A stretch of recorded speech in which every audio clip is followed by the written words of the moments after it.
Hey everyone! Hello! Welcome to Go Live! Another Saturday, another bit of sauce, massive dollop of sauce. Wow, can't wait to get to it. Today's 12th of February. For those of you listening on Spotify and Google and Amazon something, I don't know, one of those streaming things, thank you for tuning in. And for all our YouTube people, and once again I will say it's not my birthday, but we have an incredible show for you.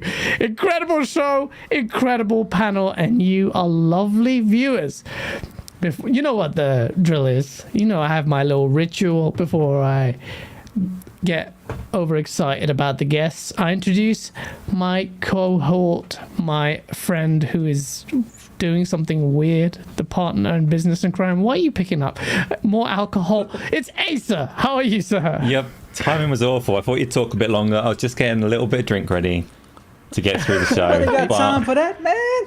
I'm going to do it anyway. Everyone can patiently wait while I pour my drink. So, Saturday, stuff's been happening. It's going to be great. I've got all of the charisma of dealer here. We've got Safe and 108 people right now. We need some more. So go get your friends, sit down, have a good time. Bring your friends, bring your wives. We're going to have a party tonight. Before Safe gets us banned, thank you so much. Smash that like button if you're enjoying the show. But we have only just started, and it's going to be an epic show. Joining us is our good friend for many, many years. He is a man of many faces, from Jason's to execs to you have played all kind of roles, and I know what kind of role you're playing soon, maybe tomorrow. I'm not going to say too much. Ladies and gentlemen, it is the immensely talented Safe Zaki from the Game On family. Hey, GameOnDaily people. Hey, Gaz, Asa, and Dila, everybody watching. I'm so excited to be here. Yet again, we've got some exciting stuff to talk about, and looking forward to it, man. Let's do this. Yeah, it's going to be a wicked show. We have genuinely have a lot to talk about. Last but certainly not least, it's a force in the space. Such a force that he gave us the push to be where we are today. We've never been shy to admit it. It is one of the most prominent, he hates this, Xbox influencers in the space. Also one of the most knowledgeable ones. It's Dealer Gaming! Hey, you guys hear me? Oh, yes. Yeah. Not You anymore. can't hear us? I don't know. What happened? Can you hear me? you. Died. Taylor, fix your mic. We can't hear you. And ladies and gentlemen, the show is dead. Let's talk Thanks for about stopping by, guys. my Take care. birthday. Taylor, what have you done? We can't hear you. I'm sure It's he's gonna be okay. awkward. For people listening on Spotify, this is the sound of me sipping some black coffee. I told you, I said on Twitter, maybe we're going to get his face, maybe we're not, could be some surprises. We've managed to lose Dealer's voice somehow. Dealer, when you get back, As he just interrupt. Yeah. Well, as Dealer fixes his sounds, we will try and go straight into the topics. There's so many things to discuss here. And It's all right. The show must go on. We'll carry on like this for a minute. Sure. yeah, so this isn't how I anticipated this starting, but this is GameOnDaily. It happens. Hargu Chatty, thank you so much for the $2 super chat, guys. Welcome to Gazistan, where Spartacus? That's a good question, actually. Hashtag PS bans Marta? What the hell? Oh, that's one of the topics, Marta. actually. That's one of the topics, yes. Yeah, we're going to get into that once Dealer comes back, because I'd love to get his view on that. That's been causing some thoughts and might be topic of my thoughts. But before we do that, and as Dealer navigates his way into the podcast, there are a lot of things. A lot of games have been released. Some really good, some not so good, and some terrible. The latter one, which I haven't played. I feel like I talk about games more than I get to play them these days. It's Crossfire X, a game that was looking forward to. A game that if you follow us on our channel and our montages that our immensely talented Kane Productions has done, we featured that. It looked good. A game made by Remedy, who are working in tandem with the other studio who produced the multiplayer component, also worked on the campaign. And that game fell flat on its face. We've had Jez from Windows Central. I don't know if Jez reviewed it, but they reviewed it quite scathingly. Most people who have played it said it was horrible. I know Colt, who played like a gamer, was like, this is rubbish. And generally, most of the community seemed unanimous in calling out how bad the game was. Gents, have either one of you... Dealer's back! Dealer's back! Dealer? He's here to save the day. Is he? Dealer? Okay, well, as he fixes his mic, I will ask you, Asa, have you played Crossfire X? Guys, I'm busy right now trying to sort this stuff out. Okay. Okay. Guys. All right. Can you hear me? There he is. He's fine. There he is. Wow. The second you call my name in the intro, my computer gets malaria. Gets a blue screen, and for the first time ever, this thing is blue screen randomly. Wow. I have no idea, but I apologize for that. Thanks for having me. And, in an age filled with clickbait journalism and other bullshit that takes itself too seriously, I'm honored to be here. Just to have some fun, because that's what it's all about. If you're not entertaining, you're fucking boring, nobody gives a shit. Anyway, exactly. Welcome to the show. And that's the sauce, ladies and gentlemen. That's the spirit of sauce. Thank you so much, Dealer, for sorting that out. We were literally, we're going to talk about that. And yeah, it's funny how everything Dealer said is correct. But we're talking about this week. We've had some good games, mediocre games, and bad games. And Crossfire X is a game that we were hyped about, maybe to a certain degree. And then it kind of fell flat on its face. Dealer, did you ever manage to play Crossfire X? And was that something you're looking forward to? Hey, can you do me a favor and repeat what you just said? You were hyped for it, huh? I wasn't. You were excited? I wasn't really that hyped for it. You was on the hype train for it? I wasn't on the hype train. But listen, we all knew this game wasn't going to be that great, right? They literally hid it from everybody. They wouldn't even let people review the damn thing, right? Yeah. So, I mean, chat, let us know if you liked it. But personally, I played a match, and I was like, ugh, and I kind of just melted into a puddle and slurped off into a drain somewhere. Like, have you played it at all? No, I haven't bothered. Just because it wasn't a game that massively interested me. It featured in a lot of our montages because Kane used the artistic direction of it. And there's obviously the pedigree behind the studio. But I just always wondered this was going to be one of those weird ones. It was a weird collab anyway. So I didn't have high hopes for it, but it seems to have landed kind of where many of us expected, no? So you're putting it in the same kind of standing as Spider-Man for you. Don't you dare. I still haven't played Spider-Man, okay? I haven't played. What? Don't judge me. Don't judge me. I'll play it. I'm a multiplayer guy. But the multiplayer in this is crap anyway, apparently. Let me know in chat if people have played this game. But what's it at on Metacritic right now? I tried to find it. I couldn't even find it there. Hiding the Metacritic. Like, no, don't worry. No. Yeah, that's odd, man. Yeah, I don't think it's going to be a game that... I just want to get out of the way. It's one of those games that was touted as the Xbox exclusive, or at least on Game Pass, and it didn't really hit where it needed to. In an arena that's so saturated, you're going to take something special to stand out. So when the studio was working on it, what's the name? Not Remedy. What am I talking about? It is Remedy. The story. Yeah, the story's done by Remedy. Yes, the story's done by Remedy. That's not been unlocked. Apparently, that's rubbish. It's just like... I've been quite scathing about Remedy. I said Quantum Break was terrible. I thought Control kind of got boring.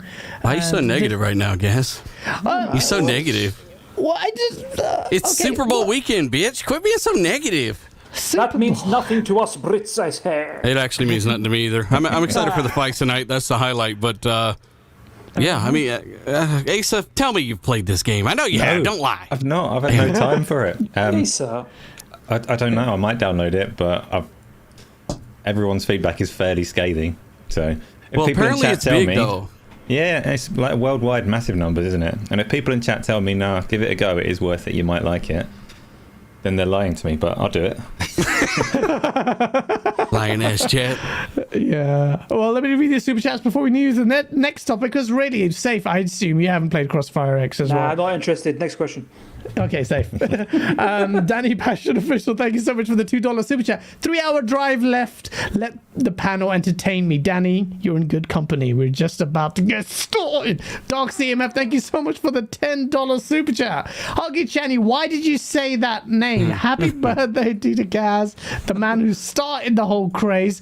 Everyone hit that like button to honor my birthday. Just do that, yes, because it's my birthday. And because Every day's his birthday, God are awesome. Source for the win. Harky's up to no good in the chat, man. Look at him. Hey, look at him. Hashtag Crossfire X is trash. Hashtag delay dying light. Too late for that. Hashtag PS is a monopoly. Harky, shout out to Harky, man. What a cool guy. What an awesome guy. Dark CMF as well. Yeah, both of them have been supporters for ages, and also just genuinely good people. We've had the pleasure of, well, they're just our friends now. We talk to them all the time. TN Violence plus Jez. Thank you for the 5. Is that Jez? That is Jez. Jez Corden. Jez Corden in the chat. Thank you so much for the prawns. Drop in those prawns. Every time I see those prawns, have you seen that movie District 9? Yeah, prawns, bro. Keep a gun on him, Vickers. There's weapons in here. And there's bloody prawns. The sweetie man. Remember? The sweetie man is coming. Sick movie. Yeah. If you haven't watched District 9, it's on Netflix. Sort your life out. But after the show. And I thought there was some stuff on it. This show is going a bit haphazard. The next game, the game that I've actually played, a game that I think me and Asa are going to butt heads on. A game I think is very impressive, to the point where I think the reviews don't, for so far for what I've played, I haven't completed it. Sifu, not seafood, Sifu, on PlayStation and PC has been released, and it is brutally hard but incredibly fun. I like this game. I have a thing for roguelike games. I didn't think I did, but definitely I do now. Asa, tell me, did you play this? You have played this and you didn't like it. You know you that streamed this. You've already said that we're going to butt heads. We're not going to butt heads because I'm quite chill. I streamed it a bit, I played it a bit, and I'd had enough. So I think before it came out, we said quite a lot. The combat looks good, but it looks like it's taken the combat system from every other game.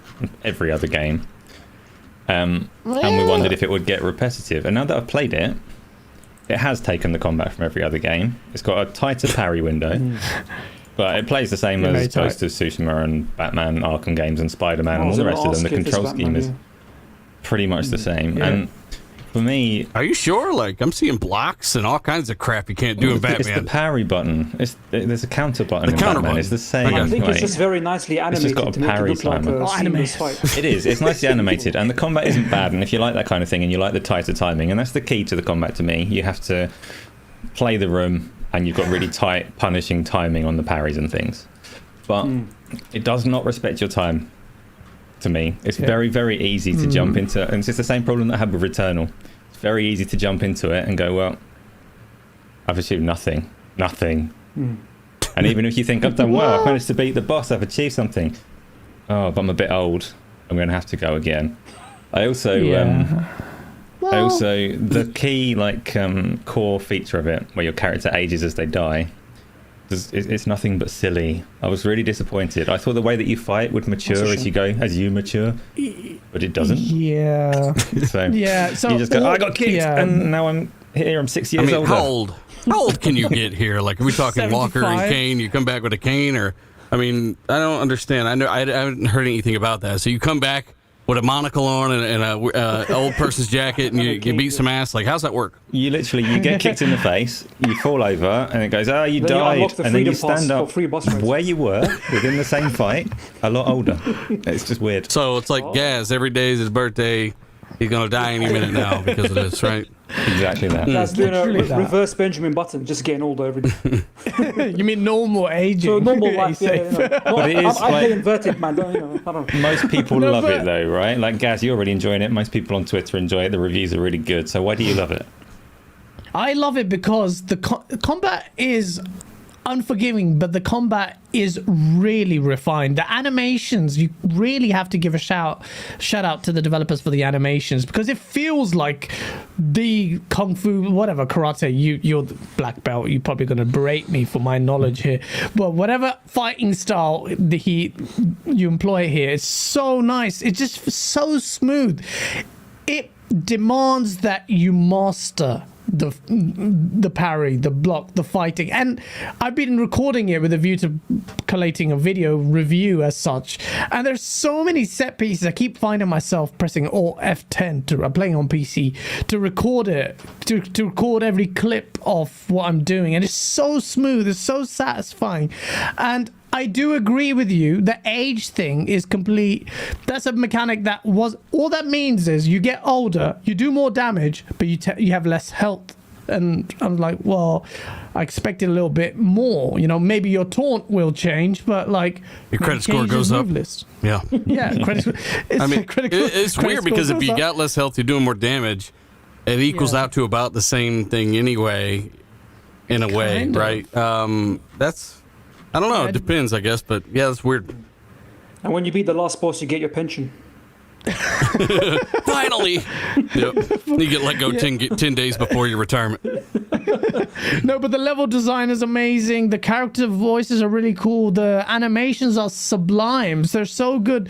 The way the physics are, the people, you slam them against, a wall or a chair. The physics seem to react so well. I mean, you get the odd here and there, but it's so refined. I had high hopes for it. I didn't think it would actually play as nicely as it did.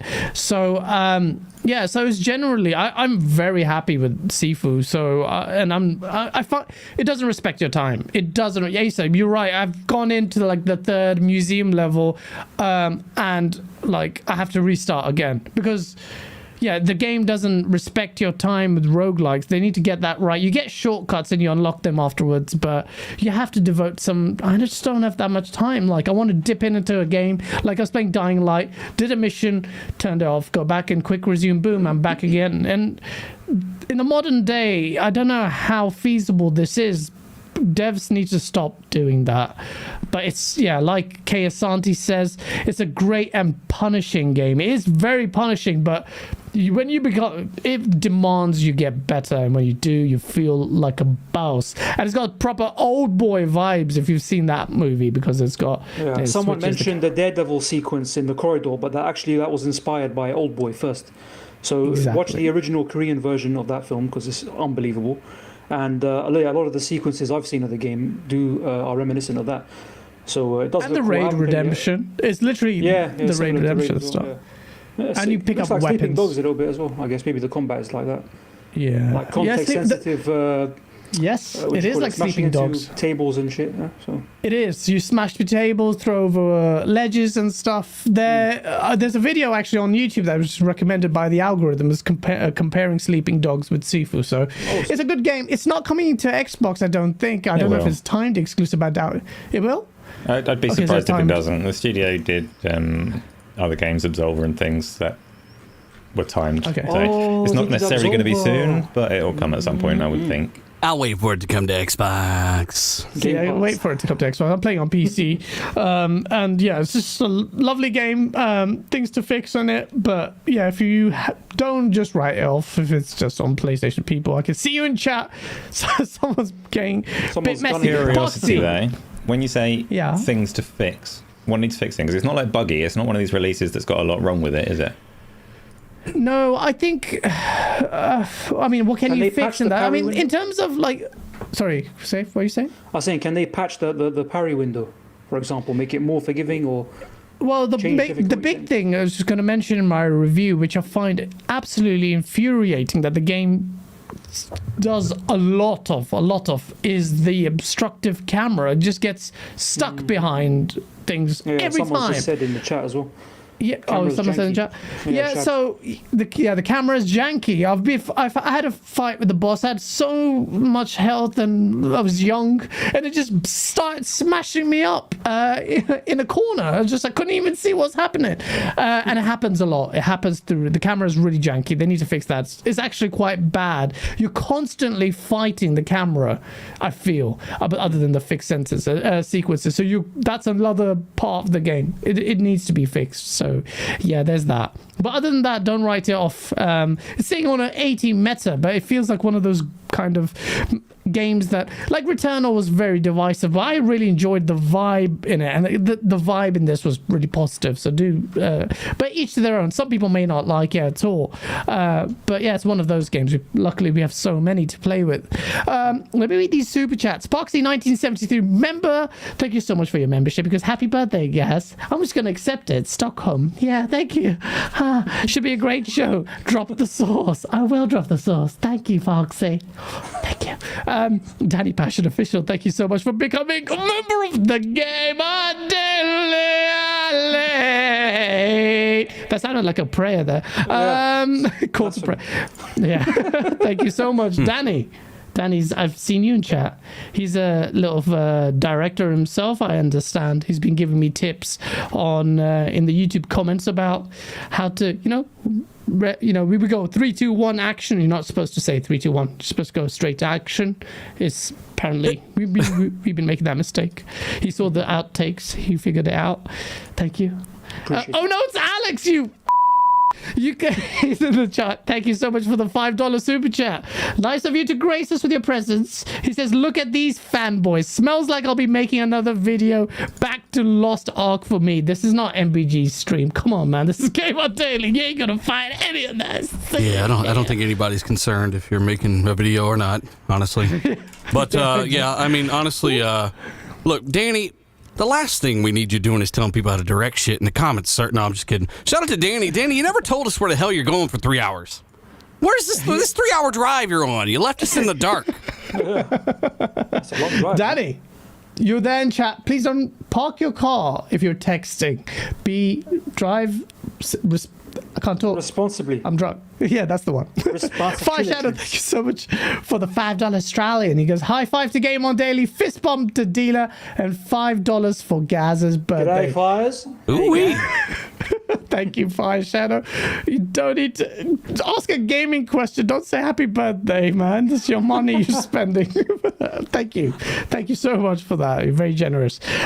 So that's Sifu. That got positive reviews. Crossfire got bad reviews. And I want to talk about this thing. This thing has been, in the last 24 to 48 hours or whatever, has been riling a lot of people up. One of the things I see quite from the PlayStation community that they do not tolerate is censorship. That's the one thing. Even the most hardcore of fanboys somehow get really annoyed because they like the Japanese. You censor an ass crack over on the PlayStation. You hear about it on Twitter. You do. I'm not even kidding. I know you know. I know what instances you're talking about because they moved a camera there or something. Remember, I don't know which game was that. I forgot the game. But they get annoyed. But censorship in games is, I guess, a problem. People are. Gaming is an art form. I remember, Safe, do you remember when your house, when GameOnDaily was really young, 10 years ago, we did a video that actually was a little bit controversial. Yeah. Remind me. It was Hatred, a game called Hatred, where you just went around just shooting people. Oh, and back then I said they should ban it, which I've done a U-turn on because it was bad. It was like this guy was obviously mental. The people in the forums defending it looked like they were pretty mad. But I've changed my stance on it because my point was that's really tasteless, but when do you draw a line? So Martha is Dead is being censored by PlayStation, but it's not a game that's being censored on Xbox and PC. Dila, do you know what this is about? Do you know what the sequence is about? Have you seen it? Dila's dead. Dila! Died again. Dila's PC has died. Get ready for the blue screen. Maybe you can preemptively change to the camera overlay. And Martha's not just dead, Dealer's dead. The DLC coming soon. Safe, have you seen this? Have you seen this sequence? No, I haven't seen the much of the game. I don't know much about it, but I did read on Twitter some comments about this censorship, and it's a tricky one. There's a fine line because, as we discussed before, who decides and what makes something controversial to one person might not be the same for someone else. So I'm not sure exactly what is censored, but if it's something violent or certain mature themes, it might depend on the market that you're selling the game to. Now, I assume then, because it's censored on PlayStation, that's for all PlayStation markets internationally. It's a bit strange. I'm not sure who decided that or why. I don't know enough about the game to make an educated decision about that, so I'll just probably have to check it out myself and determine for myself if it really is worth censoring. Because you have to kind of let developers, express themselves. Like with any art form, you've got to allow them to express themselves. But in the same time, you have to draw a line somewhere. If something is inappropriate for, depends on your taste and things, but I don't know. It's a very strange one to consider, unless I know more about the game. So I've seen the scene. Offending scene. It's certainly graphic, but I think I've seen worse and more combat. I just feel like what is it? Violence though, or is it gory? Can we say it's just someone's peeling someone's face? Spoiler alert. So I know that was content that we already knew about, but have they actually come out and said that's the bit they're talking about, or is that speculation? I don't think that's speculation. I think that's established. It's the face chopping bit. Haven't we seen that in Dead Space and previews Mortal Kombat? I don't know.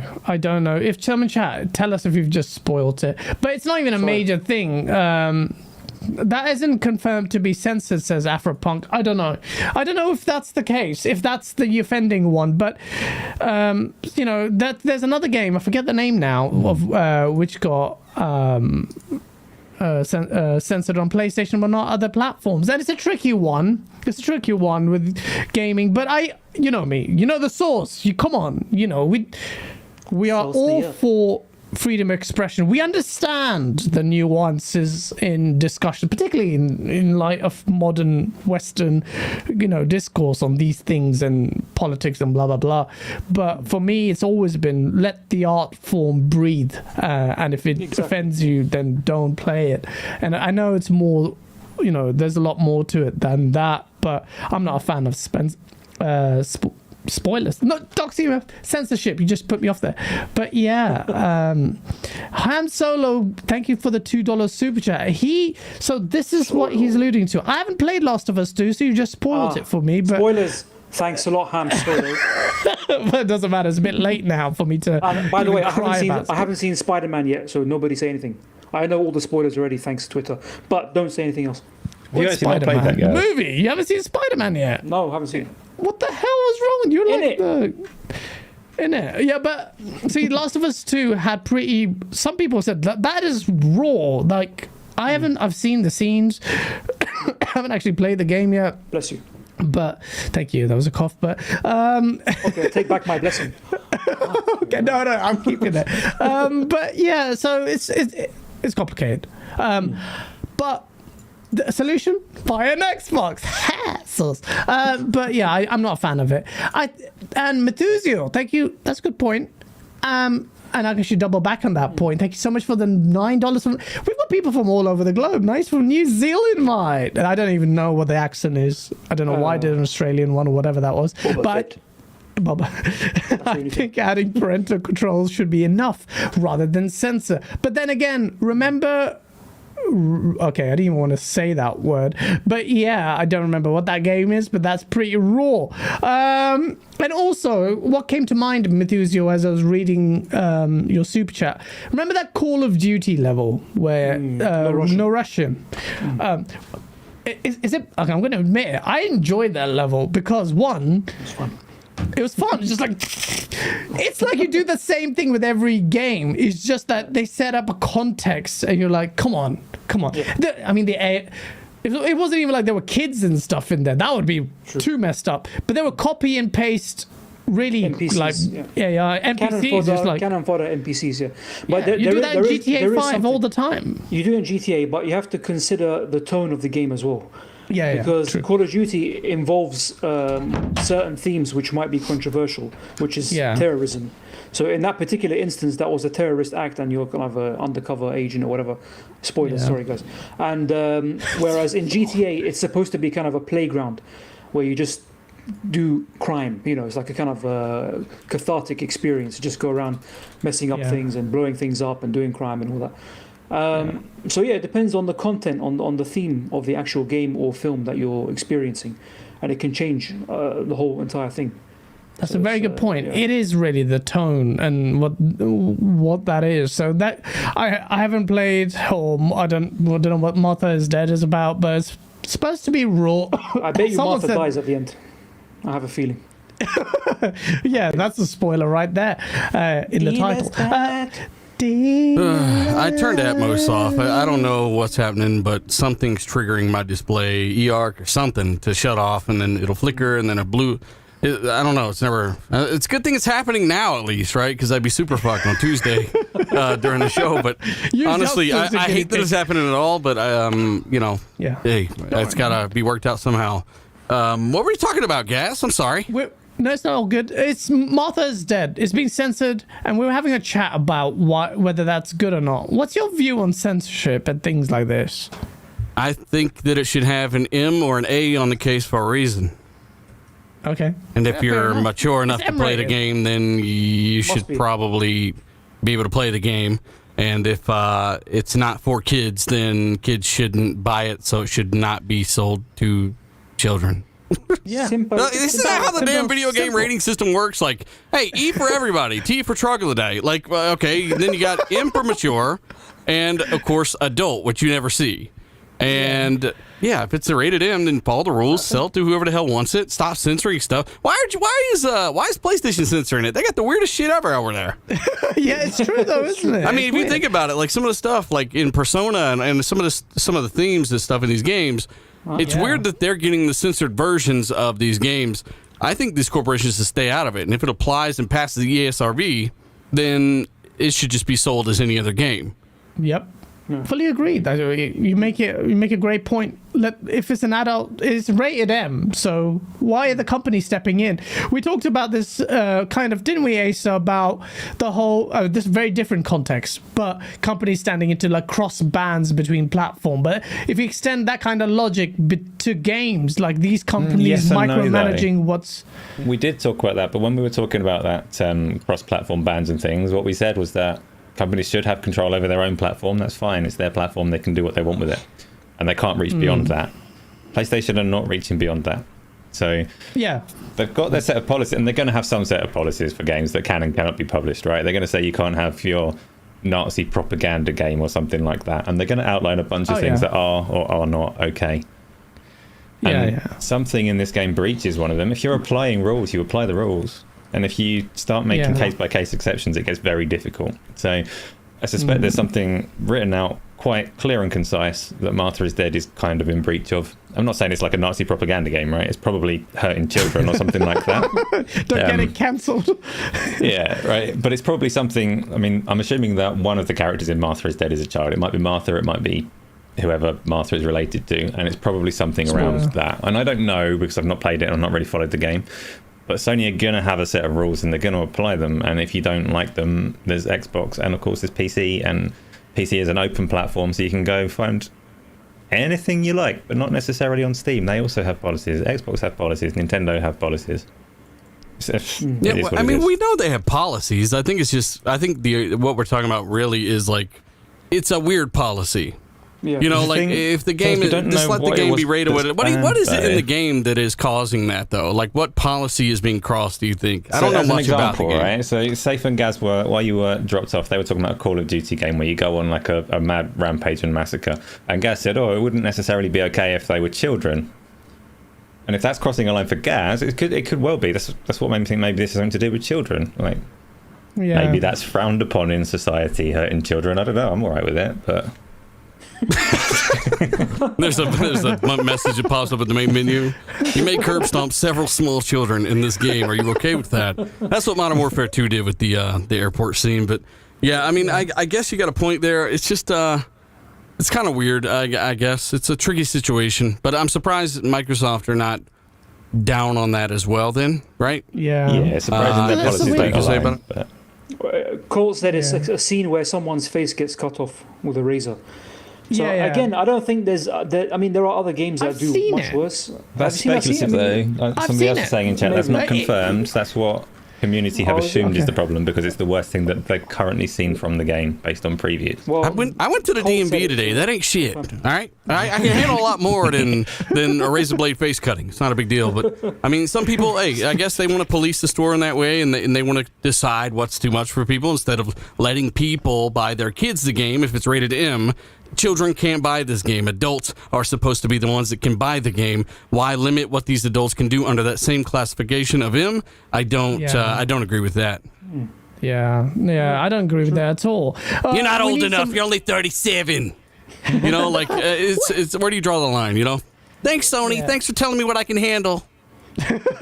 It's true though. That's on the face of it, without the detail of it, I just don't like. If Microsoft PC are allowing it, why aren't Sony? And I find, you know what, Dealer, what you said earlier, a lot of Sony, like the Japanese games, I guess it's cultural differences, but there's some games that are really, like even us in the West are like, well, that's a bit weird, you know, like the kind of kids stuff, like the hentai kind of. What the hell? What are you talking about? Hey, this hole. Crawl back out of it and let's move forward, guys. Yeah, I'm just saying, it's just like, it's weird. Like, how can you allow that? I find that weird. Like, do they have those games over there? Or is that your personal modded PS4? It's my collection. Okay. That's not, but it's just weird. I find it weird. But it's just culture. It's a deeper conversation that I'm not writing off. But I get what you're saying. I was just messing around. But you got a point. Like, they do have, where do you draw the line? What is acceptable? How much can an adult handle? You know, you can't handle what's in Martha's Dead, but there certainly are some other really weird themes and some other games, like I said before, that apparently are fine for adults. And that's where it comes down to their policy and who are Sony to decide what an adult can handle. Let the ESRB and that mature rating decide if adults can buy this game and no one else, and they can make their own choices. But, you know, I get all the sides. Yeah, definitely. It's succinctly summarized there. Glinza, thank you so much for the $2 super chat. Sony should use AO rating. That's why it exists. Do you know what that is? AO? Adults only. Adults only. Okay, it's an American thing. Adults only. Yeah. I've never seen one of those game cases in my life, and there are none on the store. I don't even think they're allowed on the store. That's weird. It's a redundant one. You have to ask. one. You have to go to the desk and ask, and they take you to the special section. You got to go to the back with the sticky floors.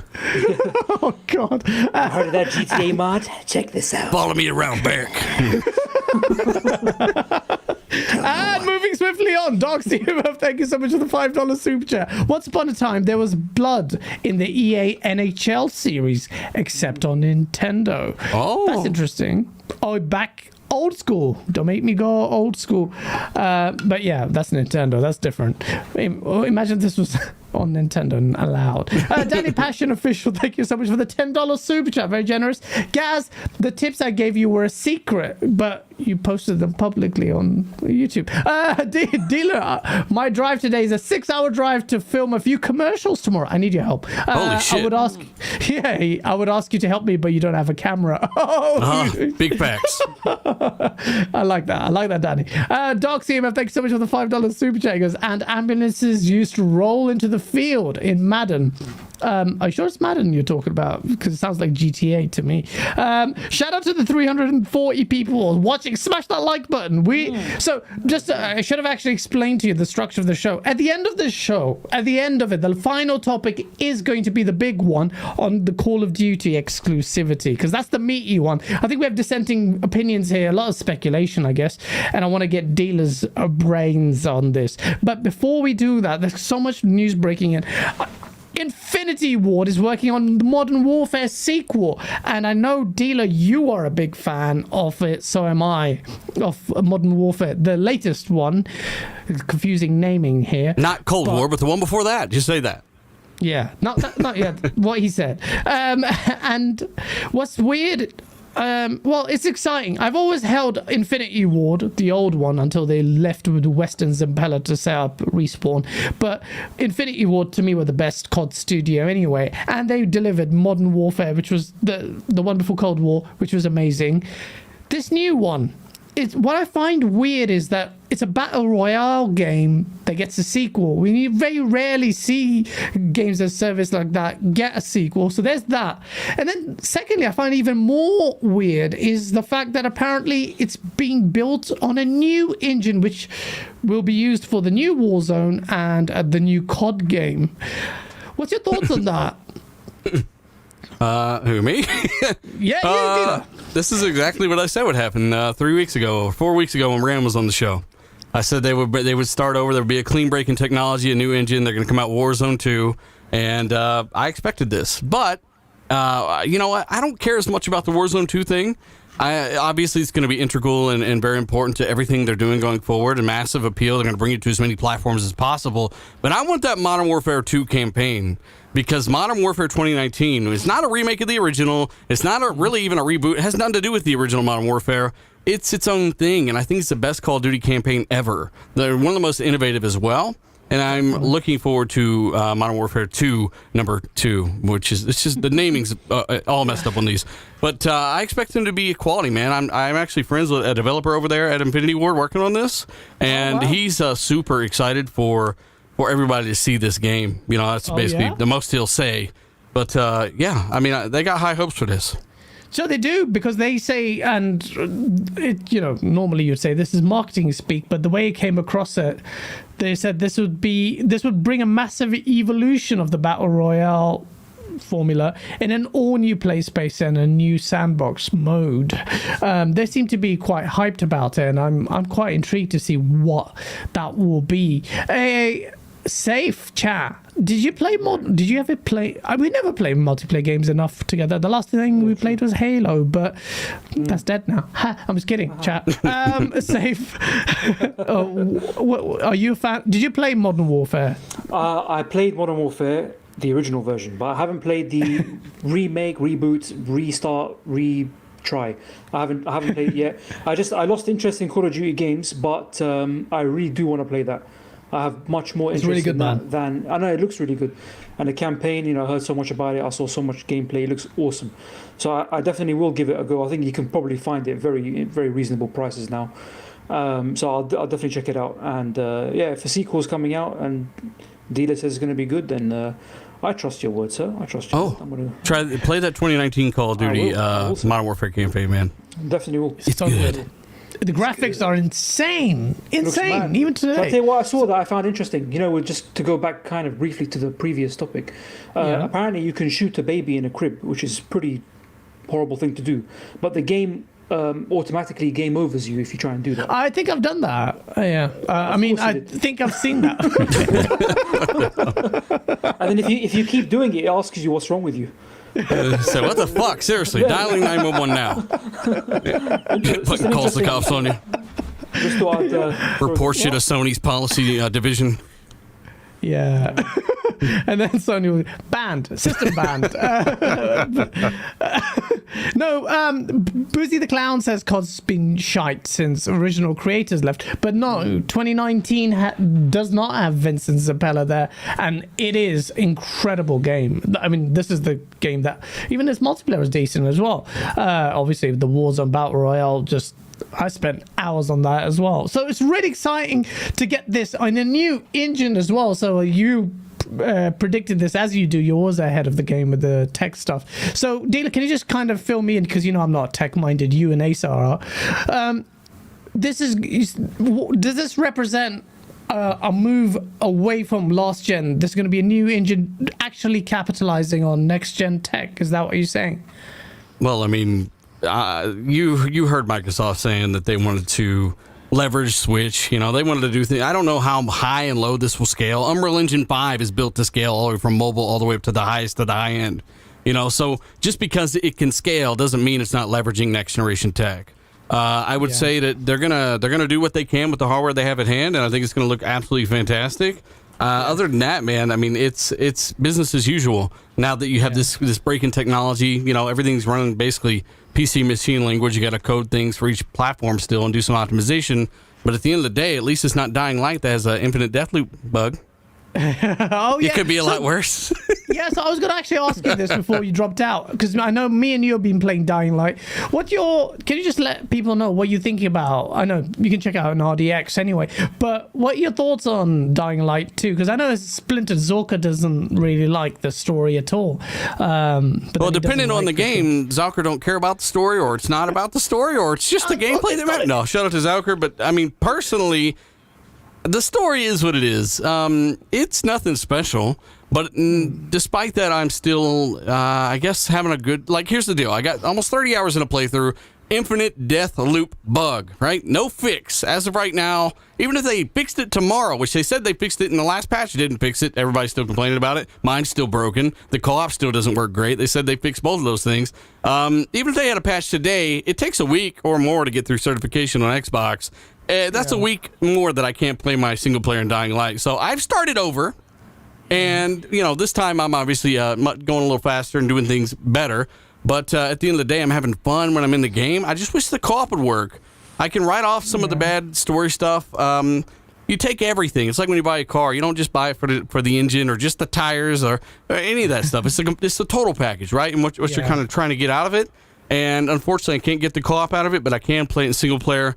I'm enjoying the game. I think it's a clusterfuck when it comes to optimization and what they didn't do to get anything out of that console or the PS5. But yeah, despite that, frame rate's there. I'm having a good time with it. It's not amazing, but if you want something to play, like I get this question a lot on Xbox, should I buy it? Well, I might wait another couple weeks if you're on the fence just to get a couple more patches in, because if you get that death loop bug, it's a big deal, trust me. But other than that, should you buy it? You're looking for something to play, yeah, I would say buy it. Like, it's not bad. I'm having fun with it. I just wish it would work. Delay until co-op's ready. Yeah, just delay it until delay it forever. You know.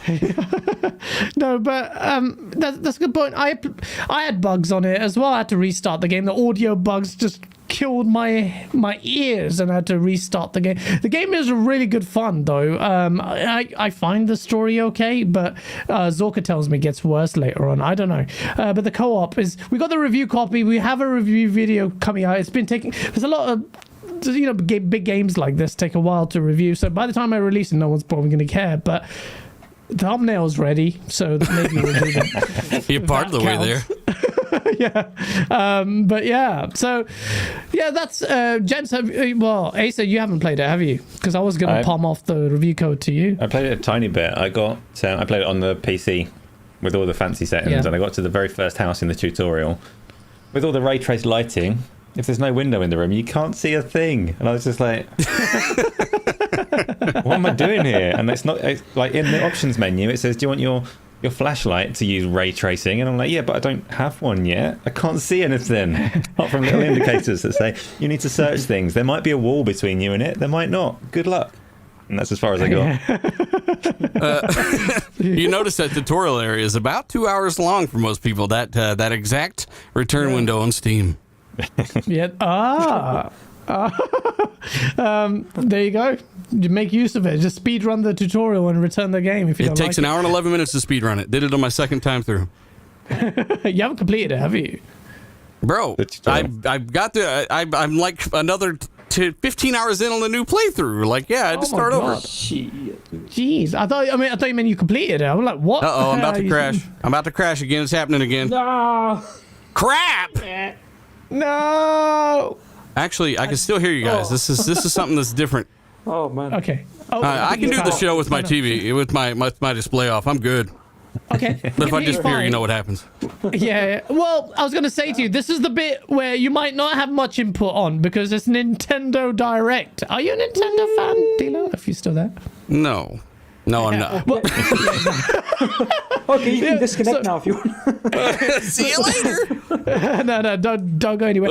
But this is where Safe shines. And chat, we have to talk about Nintendo Direct because Nintendo, I see you being excited there.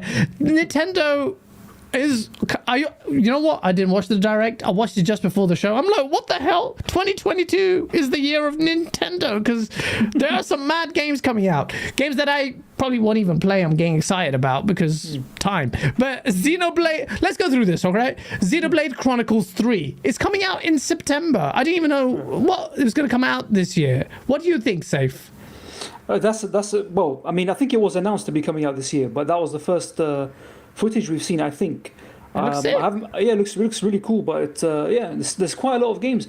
This is the funny thing about Nintendo when it comes to their directs. They are very quiet for a long time. Then they announce like 2 days before, well, we're going to do a Nintendo Direct, by the way, on this day. You watch it, and there's a whole bunch of announcements that nobody really expected. I mean, we can go through the list very quickly, but I mean, that's one of them. I will. And then you got like your Fire Emblem Warriors. Wait. I'm going to go through the games. I'm going to go through the games. So what are your thoughts on Xenoblade Chronicles? This looks amazing running on the Switch. Obviously, it's cutscenes and whatnot. But I think that's even though it's good. It's a good, very nice art style.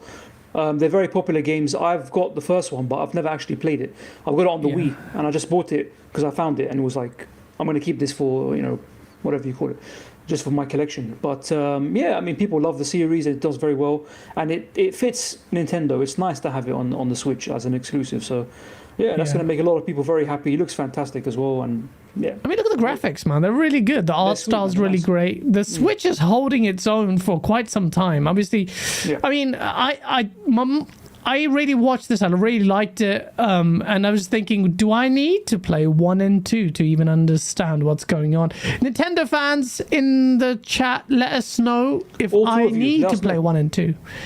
But it's weird. The English people have all. So the English dubbed version has all these British accents, and it sounds really weird. All right, mate. Yeah. We're gonna go eat some crumpets, mate. We're gonna eat some crumpets and fly to the mountain of Hysteria. Don't forget your bottle of water. Butchered my bottle of water. Bottle of water. My bottle of water. Y'all motherfuckers don't believe in teas over there. Except for Earl Grey. Of course we believe in tea. We love our tea. Hey, I didn't crash this time, so hey, it's good. I got my display back on and whatnot. Yay. I might have worked it out, chat. Might have worked it out. Yes. By the way, hit the like button, chat. Tell a buddy or two about the show. As Gaz attempts to say bottled water. Bottled water. He forgot the R, but we're on the right track. Oh yeah. JD Up, thank you so much for the $5 super check. Gaz, why do you keep telling everyone it's my birthday? Don't tell anyone it's my birthday. It's bloody Dog CMF who tells everyone. It's Gaz. He was asking for birthday. Hey, everybody give Gaz a birthday super chat. It's his birthday. He's too shy. I am shy. With the gifts, huh? Oh, well, they are actually. Don't no, the super chats are good. Shab's Inevitable, thank you so much for the membership chat. He goes, I'm happy for Chrono Cross getting a remaster and it's coming to all platforms. Love the show. Happy birthday, It still annoys me. But anyway, Splatoon. Okay, Asa, do you care about Xenoblade? Do you have something to say about Xenoblade? I've really wanted to play the second one since it came out, but it's a Nintendo game, so it will never change price and never be as good as a proper console game. All I wanted is like Nintendo Direct. All I want, just give me like a 10% discount on Breath of the Wild, you pricks. No. You pricks. And don't ever stream that shit either. They will sue you for all your work. Yeah, exactly. How dare you advertise our game for free? I despise that. I despise that as well. Nintendo. Oh, Asa, savage. Splatoon 3. Splatoon 3 looks amazing. I said, this is me watching Nintendo Direct. I'm like, I wish all the other guys, actually, Xbox kind of followed this template, but I was like, safe. Splatoon 3. In fact, Dealer, I think you'd really like Splatoon 3. If you watch the gameplay clip, if your screen doesn't die out on it, I was thinking if you did co-op, this is really nice because Splatoon looks like it's bringing in some PvE elements and co-op in it as well. It's a co-op. Did you just say I would like this? Is that what you just said? Maybe. I'm gonna block you right now. Look, as I say that, I'm probably not gonna fly out of my chair to go play Splatoon. But shout out to everyone who does and will. And plus, every game I'm done with this co-op advertisement shit. It never works. It's never fucking there anymore. Like, fuck, co-op's been fucked over the last 2 years, man. Every game. It's like, where's the co-op? Nintendo's not like that. It's coming in 6 months. I promise. No, it's not. Or it's just broken like Dying Light. I'm tired of Asa keeps asking me to play co-op with him every day. I'm like, oh, I will, I promise, but it's always broken. Well, Nintendo, I mean, okay, assuming it works, Nintendo have a track record of releasing games no matter how badly priced they are, full price. At least they tend to work day one, chat. Please don't come up with a counter to that, as far as I'm aware. But this looks good. The Splatoon Inkling is my main on Smash Brothers that I haven't played for 3 years. Yes. But yeah, but that thing is in Smash Brothers? Yeah, yes. I mean, there's everything's in Smash Brothers. You're gonna bloody find Colin Powell in Smash Brothers next, but Colin Powell. I think he died. Shout out to Colin Powell. I'm pretty sure he's dead though. I think he died. I should really know that. But safe. What a apart from strange dead celebrity to refer to. politicians, he's not a celebrity. Is he a celebrity? I think. Yeah. But shout out to Colin Powell if he's dead. Who was he? I think he was pretty. Listen, let's just drop Colin Powell. You done disrespected this man. You done disrespected this man enough. I don't know. We disrespected him enough. I don't even know if he's alive. That's how bad. But speaking of dead people. No, not speaking of dead people. Splatoon. What did you think of the game, Safe? It looks great, man. Splatoon is a really fun game, and the franchise is really nice. It's very distinctly Nintendo. It's very unique. And if you haven't given it a chance, do it. It's a really genuinely fun experience. And yeah. I mean, Splatoon 3, it looks great. There's a co-op mode as well, which I think that was what they were showing in the direct. Yeah. It looks a lot of fun. So yeah, give it a go, man. It's really good. Shout out only if he's dead. What? Isla, what are you saying in chat? Shout out to Splatoon 3. Asa, are you a Splatoon fan? Because I loved Splatoon 2. I just didn't have anyone to play it with. It's really good. I actually really like the look of it, but the one that I did play, I can't remember if it was the first one or the second one. It was all like motion controls, and you could only look certain angles. It was like conceptually a good game that didn't execute. So I've not touched it since, but I do like the concept of it. Yeah. What if it gets VR?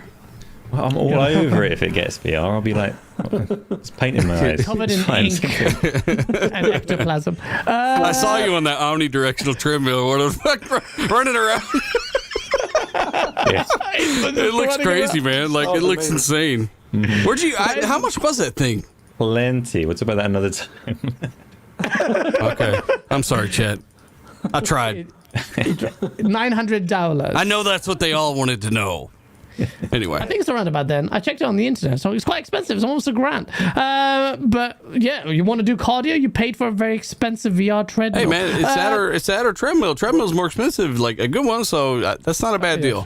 Might as well play a game while you exercise. Great. Yeah. Yeah, exactly. It looks like it's a lot of fun. I'm not gonna lie. Aces. I want to go around to yours and play that, but tough. Yeah, you probably want to. Wow. Yeah. Too short. Yeah, they had like adult and child size ones. I did not get the fall off that one. Thing, get launched. Yeah. No, the worst thing is I can't run.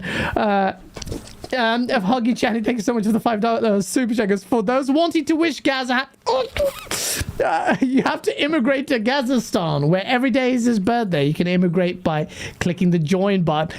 I support this message. Hit that join button, become a member. There's too much fun going on here. We got professional journalists here, and you can't have fun. Nope. You can't be doing things like that, Gaz. I know. We're not allowed to have fun. If you're entertaining, then something's going to go wrong. Oh, yep. It's just because you have the word exclusivity, Xbox exclusivity in all caps. That's the only reason you're even anywhere where you are, you fuckface. Stop clickbaiting.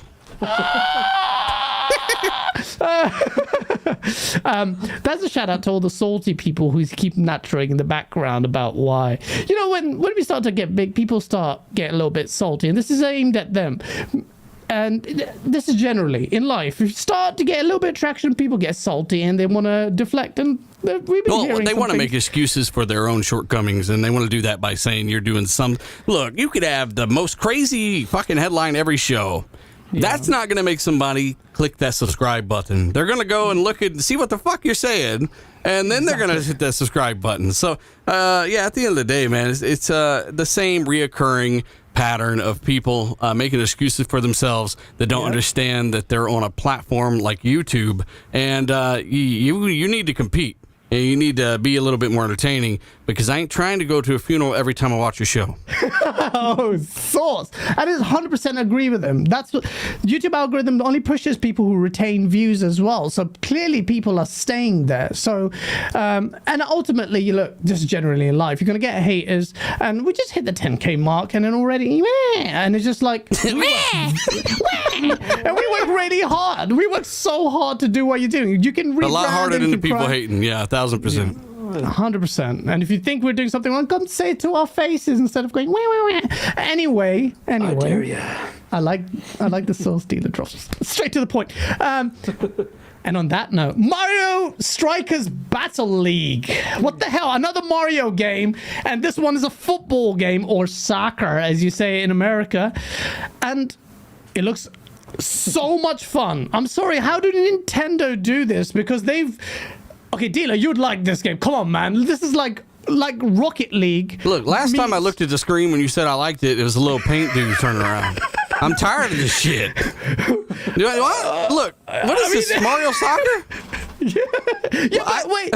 It's called football, mate. Get it right. Do you know what I mean? Put the water. It's football, yes. Say it right, Look, mate. this don't look like football to me. This looks like a Rocket League ripoff with Mario characters. It is. Mario football came before Rocket League. Oh, shit. Did it? Oh, look at safe for the Nintendo. That's only because there's Mirage. 138,000 Mario games, and they had to... I mean, there is like 200 different Mario games, I think. I don't know. Well, like, look, don't ask me about this. Why are you doing this? I don't got nothing positive to say about this. It's good. It's fun. It's fun because it's just like, look. Okay, this game looks sick. Okay, chat. 8-player local co-op. When do you get 8 players local co-op? Hardly Only anymore. on Nintendo. Yeah. Day one, anyway. Yeah. and it's got online play and online club mode, and you can have 20 players in a club. And it sounds like fun, and I'm fighting for it. I don't know what's that noise I just made. Just like, and I'm not gonna play it. No, but what do you think, Safe? What do you think about this game? This looks so much fun, man. There's a market for this kind of game. Mario games will never die out. There's always something fun to play. You can put Mario in any kind of genre. You know, I think there's like this horror game where you can cut his face off. I think they're going to censor it on the Switch. But Mario's dead. I'm not sure. Anyway, but you should get flagged any time now for running this Nintendo footage. Actually, they hate it when you advertise their games for them. Yeah, that's so This game annoying. is great, Nintendo. Don't hurt us. But no, this actually looks really a lot of fun, and like local co-op gameplay. I mean, and local multiplayer.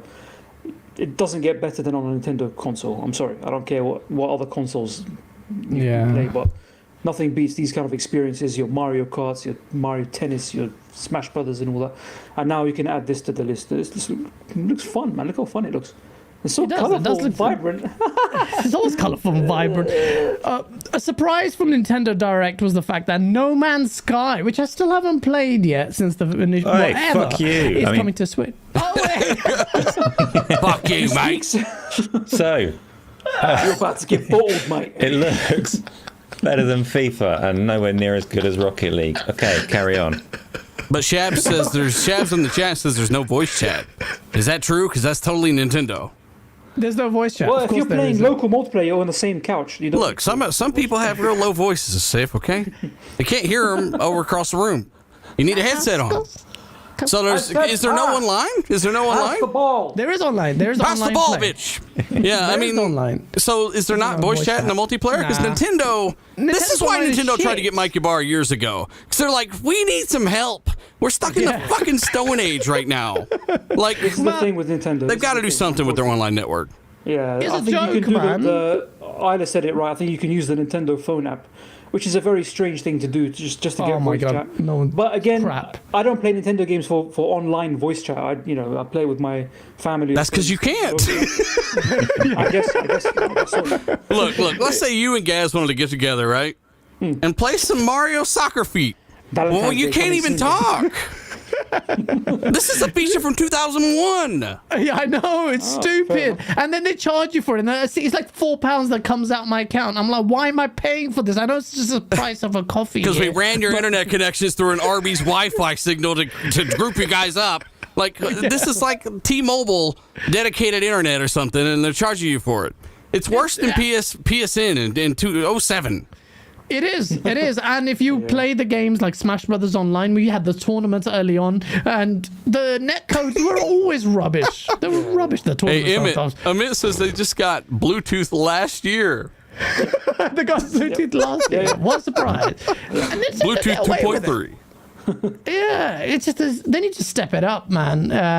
But they're fine where they are. Like, they're selling 20 million consoles a year. It's not their about focus. sales. We're talking about for us, Ace, and not your business conglomerate friends. All right? Yeah, I want headset chat, and I want it now. I want headset chat as well. They need to evolve that. I mean, not even evolve that, bring it to modern day standards, for God's sake. That's just kind of embarrassing. That's a good point that you raised there. But on that point, which is quite interesting, I don't even know what. No Man's Sky is coming to Switch. And it looks great, but the guy has fooled us before. But he has made Sean Murray, his name I remember very well, because it was on remember when we did our GameOnDaily things years ago, little round tables that no one watched. But now it's coming. I mean, it was our most anticipated game. Turned out to be a whole load of Sean Murray. You were a bit judicious with the truth about what the game was, which is me just saying you were talking a load of shit about what the game could actually do. You're talking about the game's just fine according to the fans at the time, and no one lied at all. You can fuck off now. Yeah, I remember that. That pissed me off so much. But massive, props to Sean Murray, man. I haven't played it yet, so props with a disclaimer. But I mean, even this looks insane. Yeah. I'm not going to fall for it twice. I'm going to play it, but people, even on Steam reviews are overwhelmingly positive, and the game has finally evolved into do the things and more that it was set to do. So this working on Switch is pretty magical. Obviously, I wouldn't play this on Switch. I'd play this on a console. I'd rather play this on Xbox than on Switch because of the graphical fidelity. But if it performs like this, I mean, this is amazing. Shout out. Yeah, Nintendo, man. This old machine still performs really well. But this is the thing. I think I mentioned this in a previous Go Live with Nintendo. I don't see them as a competitor to PlayStation and Xbox, not at all. But it doesn't bother me that I don't think they're trying to compete. How I like to think of it is it's an alt gen. It's not like a next gen or alt gen. So get yourself a powerhouse console or a gaming PC or whatever. And the Switch is nice to have on the side. You can play these games handheld, even though many of the games, including the ones that they are, side chick console, the ones that they have announced in this Nintendo Direct recently, a lot of them are quite old. They're ports of like 2, 3, 4 generations old games, which we'll come to in a minute. But it's kind of nice to have them portable. Obviously, there are other ways of doing it, but the Switch is a nice console to have. I agree with you. I actually said that not long ago in a party. I think the Switch is only really as successful or anywhere near as successful as it is because it's practically competing with itself. It is a mobile platform that people sometimes plug into their TV. And if it were a powerhouse, it was RDX where I said this. If it were a powerhouse console like, the next gen systems, I just don't think it would be able to compete. It just doesn't have a lot of that infrastructure and what people kind of expect today. And it also doesn't have the third-party support for obvious reasons, partly because of its hardware. But still, because it is portable, because it's doing its own thing, they've kind of struck gold again.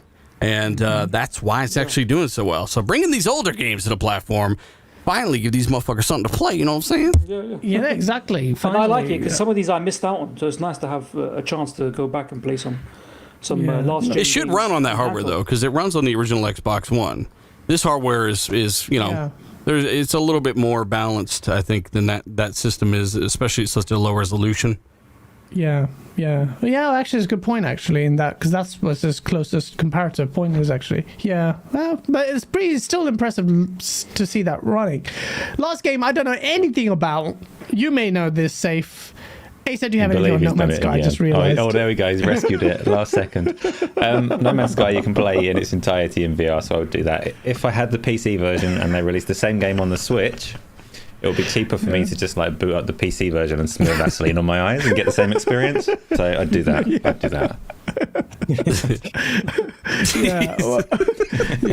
It'll be a lot cheaper. I've got No Man's Sky on the Xbox, and it's come a long way. They still update it. And that's why I finally uninstalled it, because I'm like, I don't play this fucking thing. It gets updated every week. They're still trying to build out that original trailer. On PS5, I meant to go back to it, then I thought I can't be bothered. I've got too many new games to play, and it's updating every day. It's like, stop, just pause, cancel the download. So I just deleted it now. It's about, like, it's the grinding. Someone in chat goes, Gaz, it's been on Game Pass for ages, you haven't played it. It's like one of those, it's like just time, isn't it? But then I played bloody Seafood, that doesn't respect it at all. Boba Fett Gaming says, thank you for the $5 super chat. He goes, a Mario Zorka game for toddlers.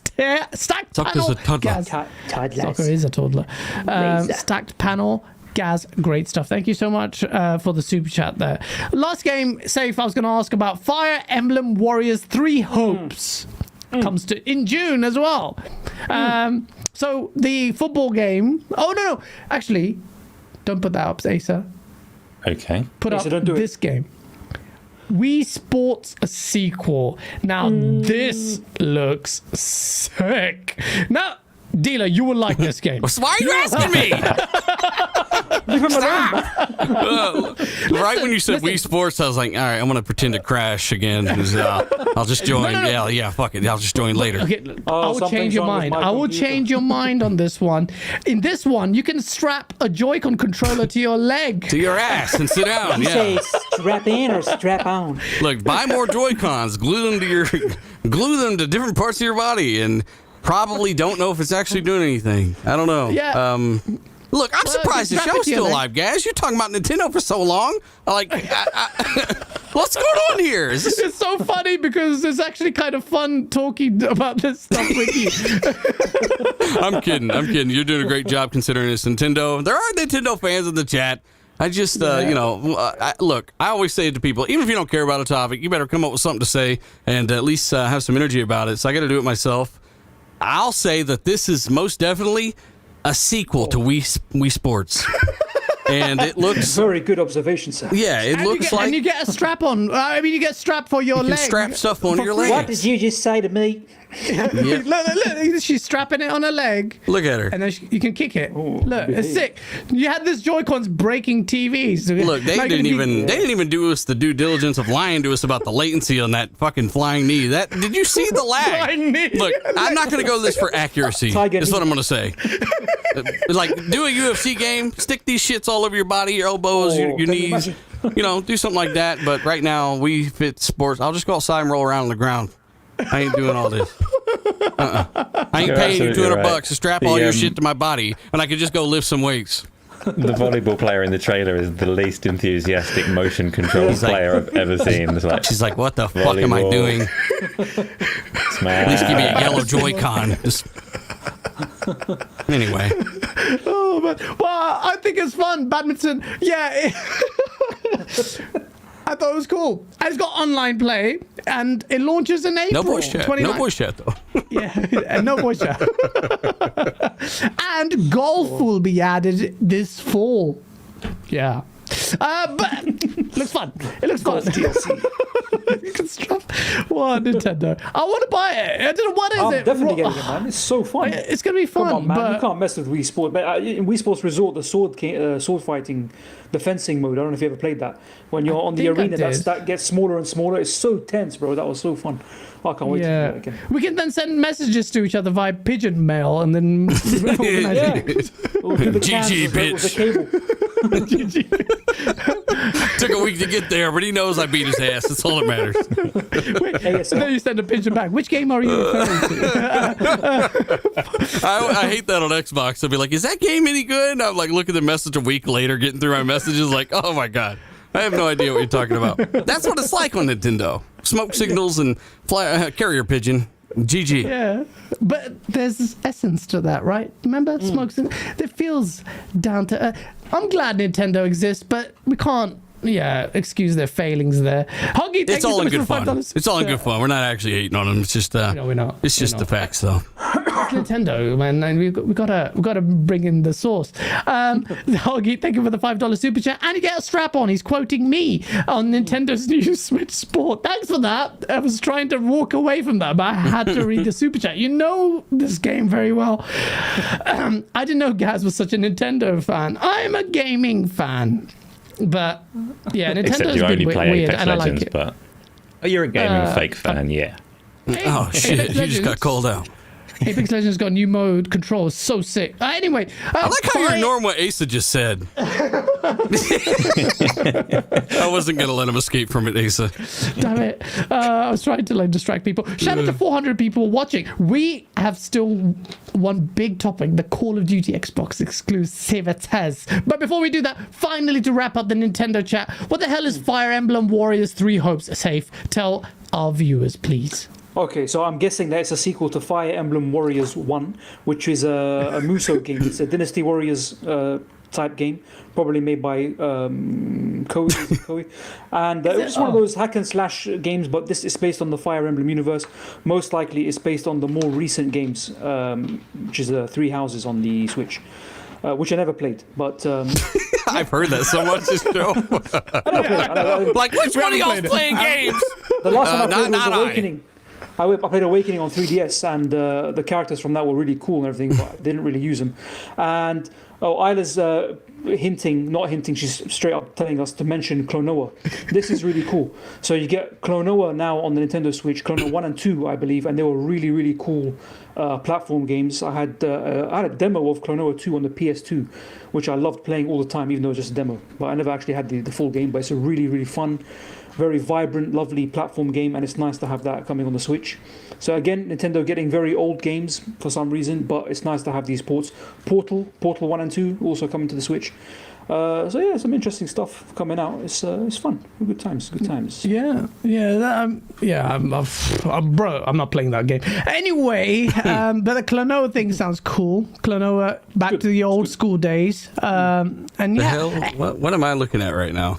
Yeah, I mean, bro, I'm with you. Is this a dog? Is this a dog-human spliced hybrid wearing a hat with a fan in his face? What did I just see? It's a mutant. What is that? Klonoa.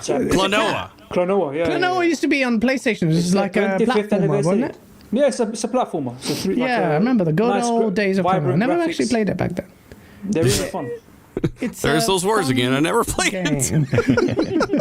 Klonoa. Is this like competitor to Sonic the Hedgehog? Or chat, let us know. No one here is quite weird enough to know what the fuck this is, but what the hell is that? Okay, look, there's someone with a dick face on the screen. I don't know what's happening right now, guys.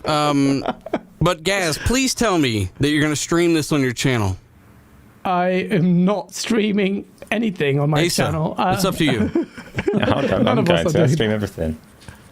I've been... Good luck with Klonoa. Yeah, it's actually Klonoa's actually got a really pretty strong cult following for the original ones on the PlayStation. So a lot of people are happy about this. It is coming to every platform, but Switch first. Looks weird. The music. Back onto Fire Emblem though. So I played Fire Emblem Three Houses. It was disappointing. That's what I have to say on that. So we either haven't played these games or they're not good. So yeah, I mean, there's so much game. Gaming, there's so much now. You can't play everything. It's not like the good old days. And even Klonoa, man. Even back then, it was so saturated. I couldn't play it. There were so many. Look, let's not bullshit everybody. Nobody here is gonna play that shit, and that's okay. I think it's lucky that it's a topic, honestly. But shout out to Klonoa and Nintendo for showing us some games, some old ass shit. Is there any news on some games we're gonna play? Fuck, guys, we've been talking about Nintendo for an hour. Actually, that's it. We're done with Nintendo. And actually, the super chat that reminded me, I didn't actually put this in the topic section. Fire Shadow, thank you so much for the $5 super chat. He goes, thoughts on Atomic Heart this year? Long time since we had a Bioshock type game. Are we finally going to get a fully finished game this year? Dealer, have you seen the latest trailer for Atomic Heart? Finally, games will actually play. Atomic Heart looks crazy as hell. And you know what? I'm going into it with the perception that it's going to be very unique, right? It's got a kind of a steampunk kind of vibe to it, but also weird shit all over the place. And that's enough for me to actually try it. I think it's coming to Game Pass as well. Is it not? Or yeah, I think so. I think it might be, but even if it's not, I will buy it and I will try it. And it just looks freaky, man. It looks weird. And it's on Xbox, so I actually I wouldn't mind talking about it, right? There you go. I mean, look at the visuals look amazing. Two, I think it's like in the trailer they have English voice actors, but I feel like this is a Russian outfit making the game. I want to play it's like Metro, isn't it? Yeah, I want to play it in Russian with English subtitles because it just has that vibe. I mean, look at the art style, the design. It just looks insane. I hope the gameplay holds up. But look at the. I can't wait to play this on December. the Switch 2 in 2026. Don't bring the Switch back. But this game.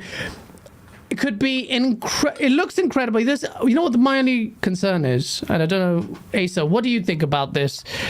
That it's one of those that looks good in trailers, but may not be. The gameplay might be janky or because what the hell is that? Look at that. What is? Yeah, that's what I'm talking about. So a little face action going on right there. Little face. That's why I'm playing this game. Yeah, it just what looks else can you do to faces? Good, though. Yeah, but I feel like I've been disappointed by games that look. But then again, look at that. Why? I mean, yeah, like we haven't played it. We have no reason to think that it won't play well. We can only take it on what we're seeing, and honestly, the gameplay looks a little smoother than I thought it might actually. Yes. Yeah, it looks really smooth, actually, silky. It looks really. Not saying it'll be great, but it don't look bad to me right now. But I love this. It's got the strafing thing. It's got that ice ability. Look at the best game. You can move sideways. It's like no, as in terms of the gameplay mechanics. Because I thought, when it initially showed it, this might be really one of those janky kind of PC-esque Steam games that just makes it its way. But this looks really so polished. I don't know this studio. What have they worked on before? Do we know?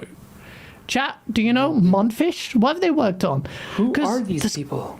Who are they? What do you think, Safe? What do you think about this, having looked at it? Oh, this looks spectacular, man. I don't know about the gameplay. I mean, it looks fun. It looks like very unique kind of gameplay elements. Kind of similar to Bioshock in terms of this kind of, thematically and gameplay-wise, looks like it's got some elements from that. Very unique setting, though. We have Russian FPS games. We've got I think Stalker is a Russian one, isn't it? And we got the Metro games. But this is a unique time period as well. I think it's set in an alternate 1950s, if I'm not mistaken. I read that somewhere. I might be wrong. It's a Russian studio. Someone's saying in the chat as well. Very unique and very distinctive looking, beautiful looking game. I'm looking forward to it. I definitely want to know more about it. I'm probably going to play that. Hopefully on Game Pass as well. That'll be really nice. And looks cool, man. Yeah, definitely. Jay the Herb, you just reminded me. I had actually skipped a topic. Oh, did I? No, I didn't. Jay the Herb says, I heard Dealer wants Scalebound to come back. I don't know. You probably heard that from yeah, if you actually did hear that, you probably get from the Lion-ass channel out there that just talks about other men for money. But, hey, Scalebound, I don't give two shits if it comes back. Honestly, I think that that train has sailed. And we can kind of introduce that topic if you want, Gaz. I don't know if you actually care. Let's go for it, because that's perfect way to bring that in. So basically, motherfuckers who made Scalebound ran out of money, and they're asking Xbox, hey, can we be friends now? Yeah. And, I mean, I'm in the camp where, look, Phil already gave y'all a bunch of money to make a game. I know this for a fact. They get a ton of money to make a game. You miss deadline after deadline, performance target after performance target. You come back, you ask for more game, you ask for more money while releasing 8 other titles during the development of Scalebound. You ask for more money, right? They come out, admit it later, years down the road after Xbox took all the heat for firing them because they kept missing all these targets. That they say, hey, we weren't equipped to build a game like this. It's really our fault. We didn't know how to build online games. We didn't know what the hell we were doing, and it's really Xbox's fault as well for not assessing that accurately. Which is why Phil talked about it differently. Right, in one of his more recent interviews, he said, going forward, I wish with Scalebound we would have kind of knew what they were capable of in a roundabout way. Is what he said before we decided to do all that. But they want to apparently finish it, even though Xbox does own the IP. That I'm sure they still have all the assets, all the stuff stored somewhere. I don't know, man. Chat, I'd like to know what the chat thinks about this. Scalebound was shown off. It was hit or miss. The dude was wearing Beats headphones. Everyone knows Beats is trash. And the gameplay, it was a little different for Platinum. But I'm just not one of those that's ever impressed with Platinum games. I think usually, plus. I don't know. I'm not even going to go into the whole looking up people's skirts for achievements like you can in Nier Automata. That shit's weird, for one. Secondly, Scalebound, it just never showed off quite even if you go back and watch the most recent trailer to this day of gameplay, That shit's running at a rock solid 17 frames per second. Like, they were so far off on performance. So, will they give them millions and millions and millions more to finish it up? Or should they? So my views, it was always been like that. Even back then, it reeked of mismanagement, even on Microsoft's part, because this is where you can critique Microsoft. But really, I knew it was Hideki Kamiya and his studio. They were the ones who were faltering in this. So part of me is thinking, well, why should you get that money? You use that money, probably siphoned it for your other projects, and now you want to come back to it. If you're going to come back to Scalebound, then propose something compelling. Obviously, we might not know that. It might happen in the background. What are you going to do? What's different now? Do you know now how to code games? Because ultimately what they said was the Unreal Engine, I think it was. Asa, do you recall what the reason was? Was it Unreal Engine? They didn't know the engine. Yeah. And people say, like Matt says, hey, it's not my money, let them do it. Like, I get that, but at the same time, that money can be put into a different project, with a better studio. Like, that's tens of millions of dollars likely to reboot that and finish that up. You could easily fund multiple smaller games with that, or probably a similarly scaled title from a different team with that kind of money. I would just throw it at a different team with a better track record that makes better games. And plus, it's the principle. Like, you're releasing 8 other games. Like, I have a little bit more passion about this because I've heard so much about it behind the scenes. And just the way that they did Xbox back then, and it just wasn't good for anybody. And ultimately, for them to come back and basically ask for another try, I don't know, man. If they did it, I'd be very, very surprised. Yeah. I feel with you there. Asa, it was because of the Unreal Engine, right? They said they didn't know how to use the Unreal Engine, and they'd never made like an online game before, so they just didn't know what they were doing. So what's changed now? They've never used the Unreal Engine, and they've never made an online game. They watch some YouTube tutorials now. The light bill is due now. That's what's changed now. Let us try again. Come on. Yeah. See, I see. Unless you come back with a proposal that's rock solid, said this is what we're going to do with the game. Platinum do have an online game now coming out in like a couple of months. So maybe they're thinking actually we'll see if now that shit we've works, learned some things. Yeah, indeed, and it didn't show well either. But it could be that they're thinking it's Babylon's something or other. Oh, that Tower one. Babel, Yeah, Babylon, the Water Pastily one. I'll bring up a trailer for it in a minute. Shit. Babylon's full. It looked so. The first time that they showed it, I think it might have been on a PlayStation stream, and they showed it really low quality, and the watercolored graphics didn't come through on stream at all. It looked terrible. It looked absolutely terrible. And how it is now, I don't want to judge too hard before anyone's even played it, but it wasn't massively promising. The fact that the studio is asking publicly over Twitter for Microsoft to talk to them is just weird. It's a strange approach. That's not how you business, like is it? So I'm going to tell my mom. Hey, let's tweet publicly. Let's work together. Okay, boom. Let's give you more money to squander. How many projects you got in the background? But So my I views. liked the look of Scalebound. So that's the only thing that I would say. Like there were, I didn't like the protagonist, but cool. Elsewhere I liked a lot about it. So. Yeah, I mean, it was so janky at the time. It's hard to get you think it's the stream pausing and freezing the gameplay trailer, but like. it's not. It's the actual trailer for the gameplay. Yeah, that's how bad this game ran. Oh, man. Yeah, this was really like, And Space Doverkin, thank you for the $5 super check. Hideki Kamiya only wants one thing, and it's disgusting. It's not sex, it's money. Hideki is the guy. Anyway, so I don't know. My attitude is no. You've lost your chance. Just go away. Unless we gamers want good games, right? So if Hideki can come forward with a proposal, this is what I will do. Here's my covenant to you gamers. I will do right by this. Then I'll be like, right. But the way if you see his tweet is like, hey, come on, man. Microsoft, it's not like you're doing anything with the IP. Give it to us. I'm like, no. I get wanting to be positive about it, man. But like, I mean, it's hard. I gotta shout Mav out. I remember Mav saying, "Battlefield ain't broken." Like, look, you just gotta call a spade, and without the honest kind of criticism of some of the stuff that's happening and kind of some of the intention behind what they're doing here, I think there's a balance, and if you're never negative or kind of keeping stuff direct with these guys about stuff, like they had their shot, they fucked it up. Like the lead of the studio and Phil Spencer, they had each other blocked at one point on Twitter.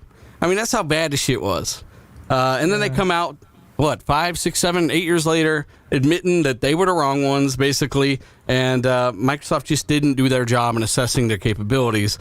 Let it go, and it's not like they have fucking frolicked in the fields of success on their own.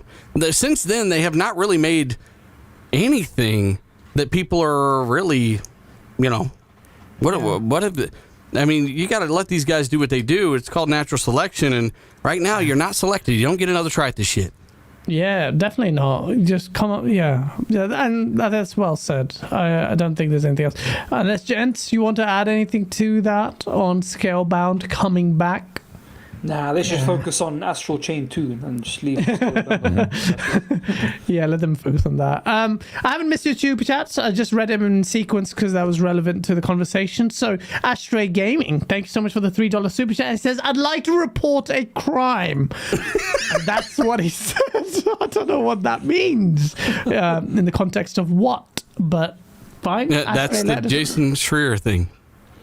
Oh my you God. You idiot. I should know that, shouldn't I? Your own skit. You're like, I don't get it. And we got Safe. Oh, Safe. I should know that. I have his voice in my head all the time. Shut the fuck up, Donnie. Yeah, fuck up, Donnie. I want to report a crime, please. You're going to get blocked. He's been blocked, by the way, Dealer. Did you know that? Because even though literally been blocked. So Jason Schreier hunted you down. He found you on Twitter and blocked you? Yeah, and apparently. What a weird fuck. This guy's Safe never tweeted at him or barely uses Twitter. Yeah. Yeah, no, I mean, a lot of people are blocked. I didn't even know who the fuck he was, and I was blocked. Somebody sent me a link years ago. I'm like, who the fuck is this troll from Lord of the Rings? And I was blocked. So I ain't worried about it. Like, if that guy wants to go out of his way to block everybody without engaging in discussion, and that's how he pursues anything in life, like, get the fuck out of here with your trash book and all your trash opinions and your lack of willingness to engage in actual discussion. That's mean.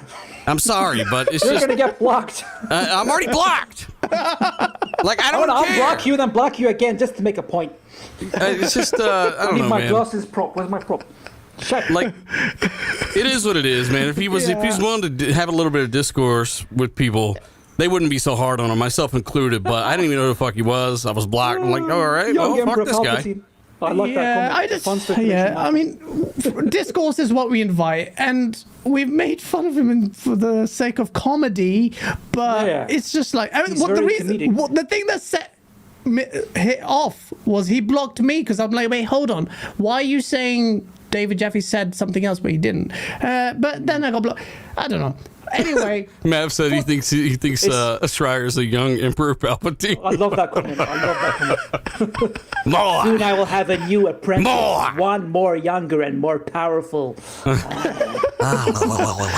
out to the magical number 420 people watching us. Thank you. Hit the like button. Let the spice flow. The spice flow. Hey, hit the like button, guys. He's the evil dude from Dune. Someone said in the. Oh yeah.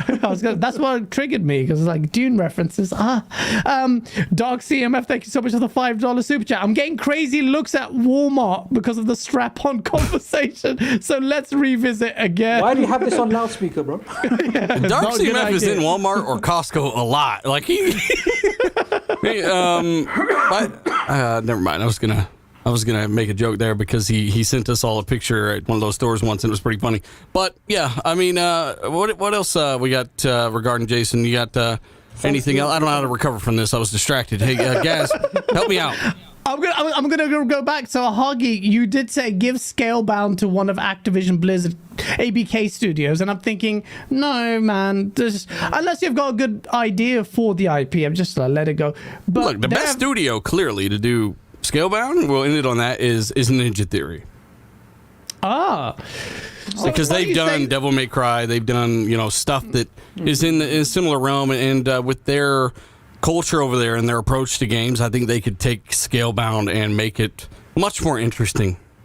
Yeah, that's a good shout, because also Cliff Blazinski said hey, by the way, I had this concept, and he shared a really cool concept art, very similar like dragons but more futuristic in tech, better looking than that beats wearing guy with generic protagonist. But yeah, there's a lot we can do there.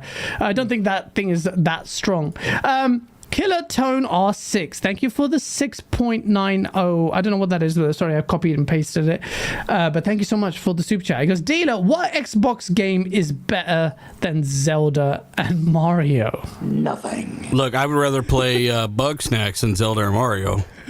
So that kind of proves the point of, hey, everyone likes what they like, and your definition of good is not the same as mine.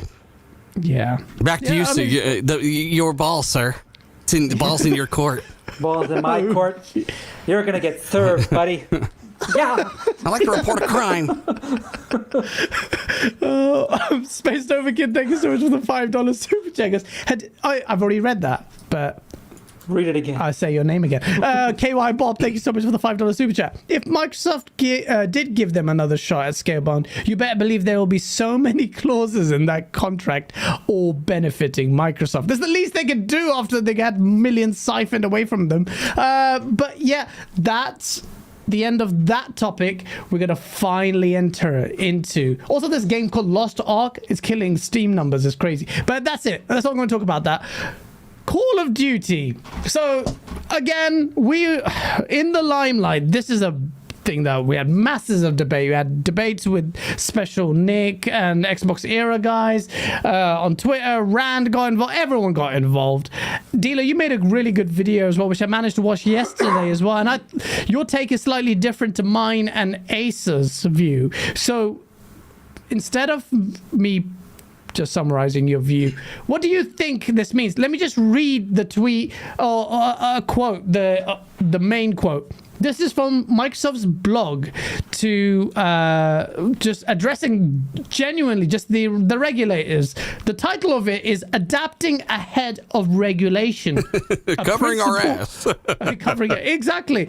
A principled approach to app stores. And it's quite unusual that you'd get this kind of... But then the scale of this acquisition is astronomical. Microsoft as a company has never spent this much. So fair enough. You know, the rule book is being written right here. But this is what Microsoft say. To be clear, Microsoft will continue to make Call of Duty and other popular Activision Blizzard titles available on PlayStation through the term of any existing agreement with Activision. Microsoft says, and we have committed to Sony that we will also make them available on PlayStation beyond the existing agreement and into the future, so that Sony fans can continue to enjoy the games they love. Immediately, my view in this was like, but it's just interpretation. What does that mean, Dealer? What do you think that means? I think that Microsoft say everything a certain way for a reason. Mm-hmm. And despite the fact that they lied to us last time with the Bethesda shit. I showed this in my video where they told us all that with ZeniMax the games would go everywhere, but Xbox would get the best versions first or whatever, either or. Right? Quickly changed to it's only in shit with Game Pass. This tells me, and they've even used Minecraft as an example, how they bought Mojang and PlayStation fans can still enjoy Minecraft. They have not said enough, and I know when they don't say enough, it's for a reason. They have struggled very badly with their messaging in the past, and I think they're still doing that a little bit with this. At the end of the day, I think they say we will continue to allow Sony fans to enjoy this stuff into the future. They will continue to allow to enjoy the games they love. And it kind of giving me the impression of stuff that's already out. The stuff they love, the games they love, continue enjoying the games they love. How the fuck are they going to do that when the game ain't out? Right? Yeah. The second, so you know what I'm saying? They're wording all this stuff a little oddly for me, and I've dealt with this shit enough to know that until I see this stuff happen, my personal theory is Warzone, the free-to-play stuff, I said it all in the video, the free-to-play stuff, all that stuff that requires users, microtransactions, that stuff's going to go as many platforms as possible. But I still think over the coming years you will see, ultimately, the same policy upheld with Bethesda. And it doesn't make sense why you're telling us it's good for gamers. It's those games should be enjoyed by PlayStation fans. You're telling us Elder Scrolls ain't? You're telling us Fallout isn't? You're telling us Starfield isn't? Exactly. It's all bullshit. It's mixed messaging unless they're not talking about the same thing. And they even mentioned Nintendo, which is well known for its Fortnite free-to-play stuff. Big success there. I'm not convinced of anything right now because I'm not stupid enough to just read right into any one thing they're saying after seeing everything they've told us in the past and how they've worded everything before, including, like I said, when they said Xbox games, Bethesda wouldn't be exclusive before, but now it is. I don't think the regulators are stupid, but I think they're leaving enough room to leave it up to interpretation while also using games like Minecraft as an example, which is a weird example. Yeah, so I differ on that. My view is that, well, you know what? The person who has a more nuanced view on this is Acer. Acer, I don't think I get when I watch Dealer's video. Dealer, when I watch your video, I'm like, okay, that and I was talking to the Xbox here because they're like, read it again, and they're so convinced. Whereas Dealer, you're like, all right, I fell for this before, but the writing is on the wall. It's not really on the wall. I didn't fall for it last time when they said Xbox. It would come to Xbox first or best. I said, what? No, I don't believe that shit either. You're buying this stuff. You're spending $70 billion to basically bring people to your ecosystem to give them an incentive. And while you will continue to allow them to enjoy games that already exist, like Minecraft, you will also probably bring your big free-to-play stuff and big draws like that. And they had no mention of future IP. There will be new IP over there at Activision. They have no mention of any of this stuff. They don't explicitly say anything, which is the problem with it. And until they do, I'm not going to buy any one part of anything. I'm not committing to any one side, but people are committing to that one side. It's only Warzone. It only means gas. And I'm like, one, things can change. Two, there's a lot here we don't know, but you cannot, this is a statement of intent. I do think they will keep COD beyond just the gas games on PlayStation. Based on my understanding, Acer, you just lead with it because you are more versed. You just know that this is going to upset people. We've discussed this. You know that people feel very strongly about this for some reason. There's a lot to this. I'm with Dealer on a few things. First is that when you're writing a well-prepared, and this is a very well-prepared statement that's been poured over by lawyers and PR and everybody, when you're preparing something like this, you don't speak in absolutes. Microsoft are not so naive as to say we are definitely doing one thing or the other, right? Exactly, Dave. And Microsoft might be that, but even then, when you're doing PR, you don't speak in absolutes anyway. So there is room to maneuver within it, but this is as close as you can get to committing to delivering these games on other platforms, as far as I'm concerned. Bearing in mind that you're not going to be absolute. This is very, very strongly saying we are going to release these everywhere. But the other thing about it that I'm surprised people don't talk about very much is I'm going to go back to what Dealer said. The other thing you said, Dealer, about Microsoft claiming that they've got a principled approach to this. You're absolutely right that if you've got a principled approach, it applies consistently everywhere. And that's not what we're seeing. There's definitely mixed messages. Like either you're principled or you're not. So I think, and too, with your messaging, I just want to throw this in there with your part on the messaging, which you have a great point, right? They leave wiggle room. Mm-hmm. They didn't leave wiggle room with, we're not bringing this shit to anything that doesn't have Game Pass. There's a reason there's wiggle room. If they say something, if they're going to say, look, the next Call of Duty games from this point forward is going to be on PlayStation, they're going to fucking say it. There's a reason they worded all this shit like this. The deal's not finalized. What do you mean? They just literally had two attempts at it and failed miserably. I disagree that they don't have wiggle room on that as well, the Game Pass thing. They can walk that back easily enough, especially if Call of Duty goes elsewhere and they set that. I'm just saying, though, that's a more definitive statement. If they want to make a statement, that's how they make a statement. Not this shit. There's a reason it's worded like this. There's a reason it's so loose, right? Very vague, yeah. I mean, I get your point, though, definitely. I just think that when they make a statement, like the Game Pass thing, they make a statement. And right now, they've not said anything to me. Because I know when they got their foot on the ground, they're making a stance. I've seen them do it. This isn't it. The other thing, appropriate for them to even take a stance now? Can they do that, Acer? Okay. The other thing about this is Activision Blizzard in this blog post is a side issue. It is not the main purpose of this blog post. It's not even part of the title of this blog post. There is a much, much bigger, much more lucrative conversation happening, and this is posturing towards a legal case against Android and iOS, Google and Apple. So you can read into what they say about Activision Blizzard, and they do go into it quite specifically, and they are angling towards that deal. But the bigger point of this blog post is that they want to crack open the mobile market. They want the lawsuit that Epic started around Fortnite when they pulled it off of those stores. This is what this whole blog post is about. Gaming aspect is entirely secondary. So, and Microsoft will, I mean, PlayStation, relative to that market, you look at this blog post and you look at the market that it's targeting, you look at the stuff that Phil Spencer says, there's 3 billion gamers in the world. The 100 million of them on PlayStation, Microsoft don't care. They don't care. They'll do whatever they need to. Like, that's the point. Like, the rest of the market's so big, you wouldn't even notice not being on PlayStation by the end. No, but and I think to your point that this is in there and it's not even the focus, that's something else. There's a reason for that. There's a reason for every point of this, right? It's in there, but it's barely the focus. It's kind of off topic. There's a reason for all that.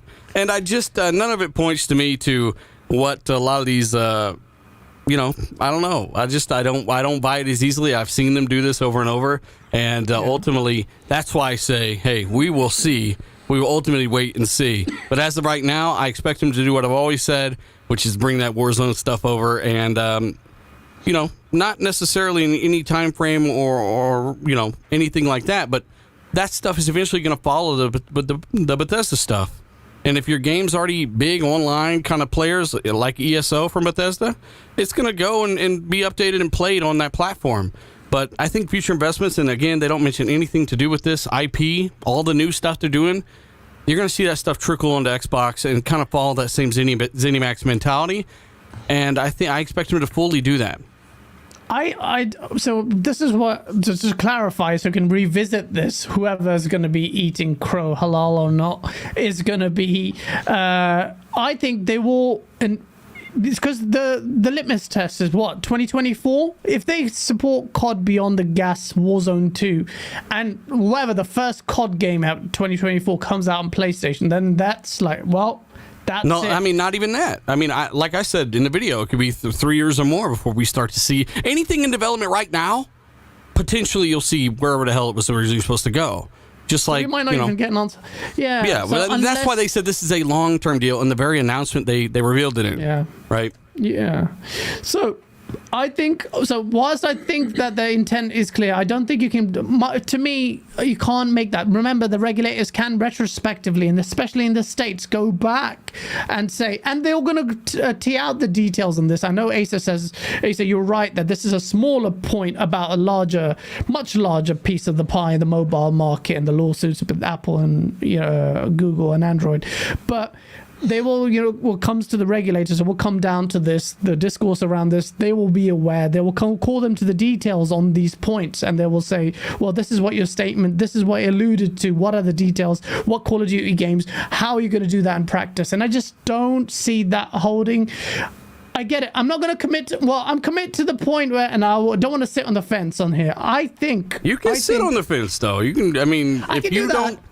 But I want to kind of commit to one point because just that, because I genuinely, I don't want, for competition's sake, you can be people know me, I want COD to remain exclusive to Xbox. It just lights a fire in the arse of Sony. It just makes it better, in my opinion, for competition.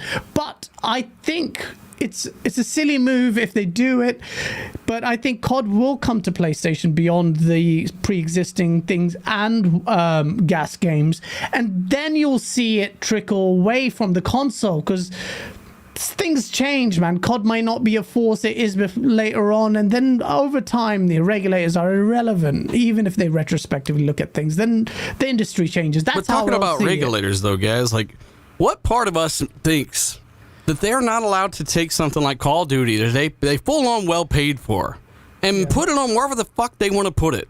Like, why are we so convinced that regulators are like, you must put this on PlayStation?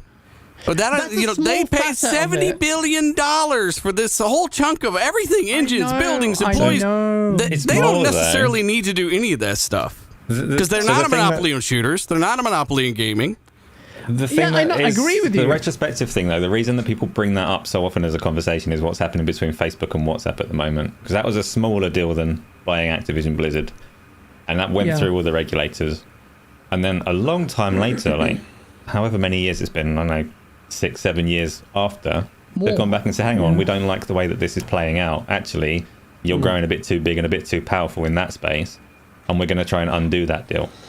If that's the case, they need to look at all the studios Sony are buying, because they're still ahead of Microsoft after this. I mean, ultimately, look, with WhatsApp, they acquired a ton of users. Right, one of the biggest platforms in the world.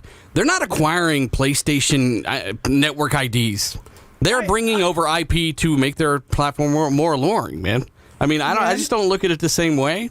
I don't think you're grabbing. It's not like you're buying dead people's emails like some of these companies do. Like you're giving them more of an incentive to look at something like Game Pass, and I just don't think it's quite the same thing. I agree with you on that point. In terms of anti-compete laws, it doesn't come remotely close. The reason why I'm saying I'm basing it on the statement Microsoft released, I know you're saying it's thinly veiled, it's lacking sufficient detail. I'm just gleaning from that what their intentions are. Some people like on the air are like, you can't read like legal discourse, you can't understand interpretive stuff. I'm like, I do, but let's not slap you with some logic there. But you didn't understand the ending to Halo.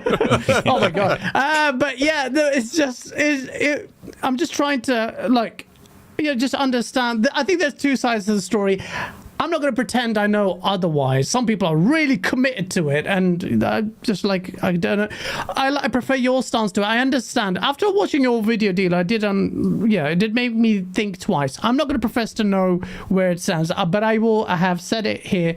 I think it will. I hope it doesn't. I hope it remains exclusive, not just because I'm an Xbox or whatever, but because I genuinely think it'll be good for the industry. Before we just carry on that topic and safe, I'm just going to get your views on it. Apologies. I just want to read the super chats. Methuselah with a very generous super chat. He goes, he thinks it's a good move for Microsoft making a multiplat. They can fund Game Pass and keep it cheap. Starfield could eventually release on PlayStation, Nintendo. Don't you and reach more fans and get more money, just like Skyrim. The best way to fund Game Pass, though, is to bring more people to Game Pass. That's why you saw House of Cards and all the other shows Netflix made only on Netflix. Yeah, exclusivity is really that's how you blow the numbers up, which is the whole thing for the whole future of Microsoft and Xbox. It's a major plot within the the whole leadership of Microsoft. This is like one of the pillars is to bring people to Game Pass. How do you do that? You bring that software. Yeah, I want to chat to Khaled Hamajoud. He's a big PlayStation fanboy. He asked, how will COD become exclusive be good for the industry? Well, first of all, Khaled, maybe PlayStation, now that it's investing in 10 live service games and has bought Bungie, can actually try and make a decent first-person shooter. You know, the arena it's lacked in for years. Ultimately, isn't that why they bought it? Do they have to rely on third parties to make their first-person shooters? Maybe they can do that. Why does it have to rely on third parties? Go and make your own. Sony's so good, right, Khaled? Did you say that it was good for the industry, though? Like, I don't know if I've heard anybody say it was good or bad. It's just that they bought them. It's good for the industry. I think it's great for the industry. Keep it exclusive. Why? Call of Duty is a force. That's fine. It's understandable. The Xbox has the first-person arena on lock. They just bought Bungie. Go and make your own games. I would just say, I think Xbox saved Activision from itself. That's what 100%. I say, right? I think they saved Activision from themselves. They were obviously, anybody paying attention knows, like, what the fuck is going on over there. I think they saved them from themselves. I think their games will improve as a result. I think that this is good for all of those employees and where that whole thing was going. But, you know, hey, when you buy something, you can do whatever you want with it. To Ace's point, it's your platform. You can do whatever you want with it. So, if that's going to provide people in Game Pass with more value, and me as a consumer, that's what I'm paying attention to, then I think that's good for me, ultimately. I also will be good for gamers, because ultimately this is the best chance for it to be removed away from the grind of annualized releases. Just get Sony to, just like Xbox needs to do a single play, you know, the one more game like COG says. Xbox needs to fix that up, so does PlayStation. It wants to get into the FPS arena, couldn't get a Halo killer, couldn't get a decent FPS in there. Now it can try. Face23 BKNY, thank you so much for the $20 super chat, very generous, because Microsoft cannot go back on their words when it comes to regulation. Even after the acquisition, the FTC or DOJ can still block Activision Blizzard deal. You're correct, they can go retrospectively, but There was no word in that statement, though. That was all a big loophole after loophole. That's the thing. It's suitably vague there, Face. You can't. There's nothing definitive there. Like I think we all agree on that. Shout out to Dub for joining the GameOnDaily family. Thank you so much for the membership. I don't think I've seen you in the chat before, but thank you so much, man. Really appreciate it. Really does help keep the lights going. And I'm going to quickly read these safe, and then I'll go back to you.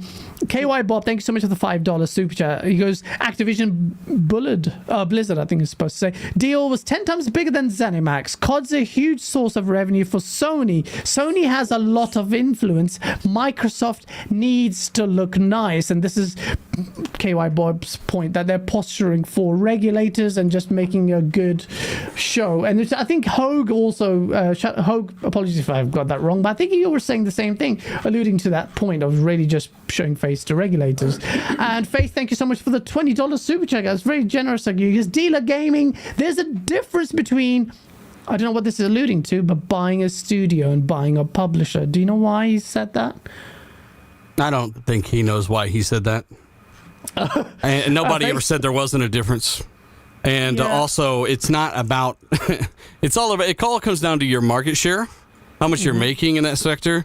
It doesn't, never mind, just go. I mean, I don't, sorry, Face, I don't understand why you Shout said out to Face, that, though. He is in every show, and he does support everybody, and he's a good guy. But, yeah, we're going to... understand the point, so apologies. Just put in chat, because you've donated enough. Just put in chat, and I'll see what you've said, and I'll try and weave that in.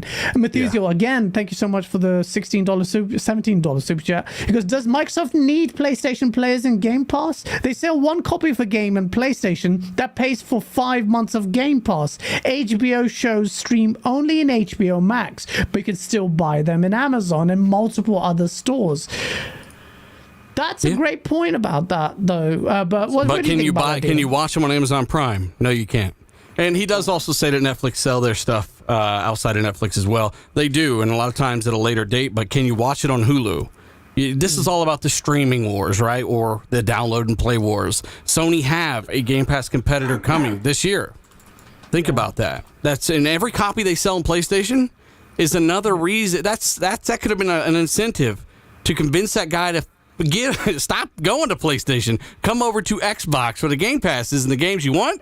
And instead of giving Sony 30% of everything they sell, they don't give them anything. Yeah. Shout out to Colt. Colt says, it doesn't matter if they buy a studio or publisher. It's about providing content and value to your paying customers. It's not Xbox's job to cater for PlayStation. Oh, shit. Facts.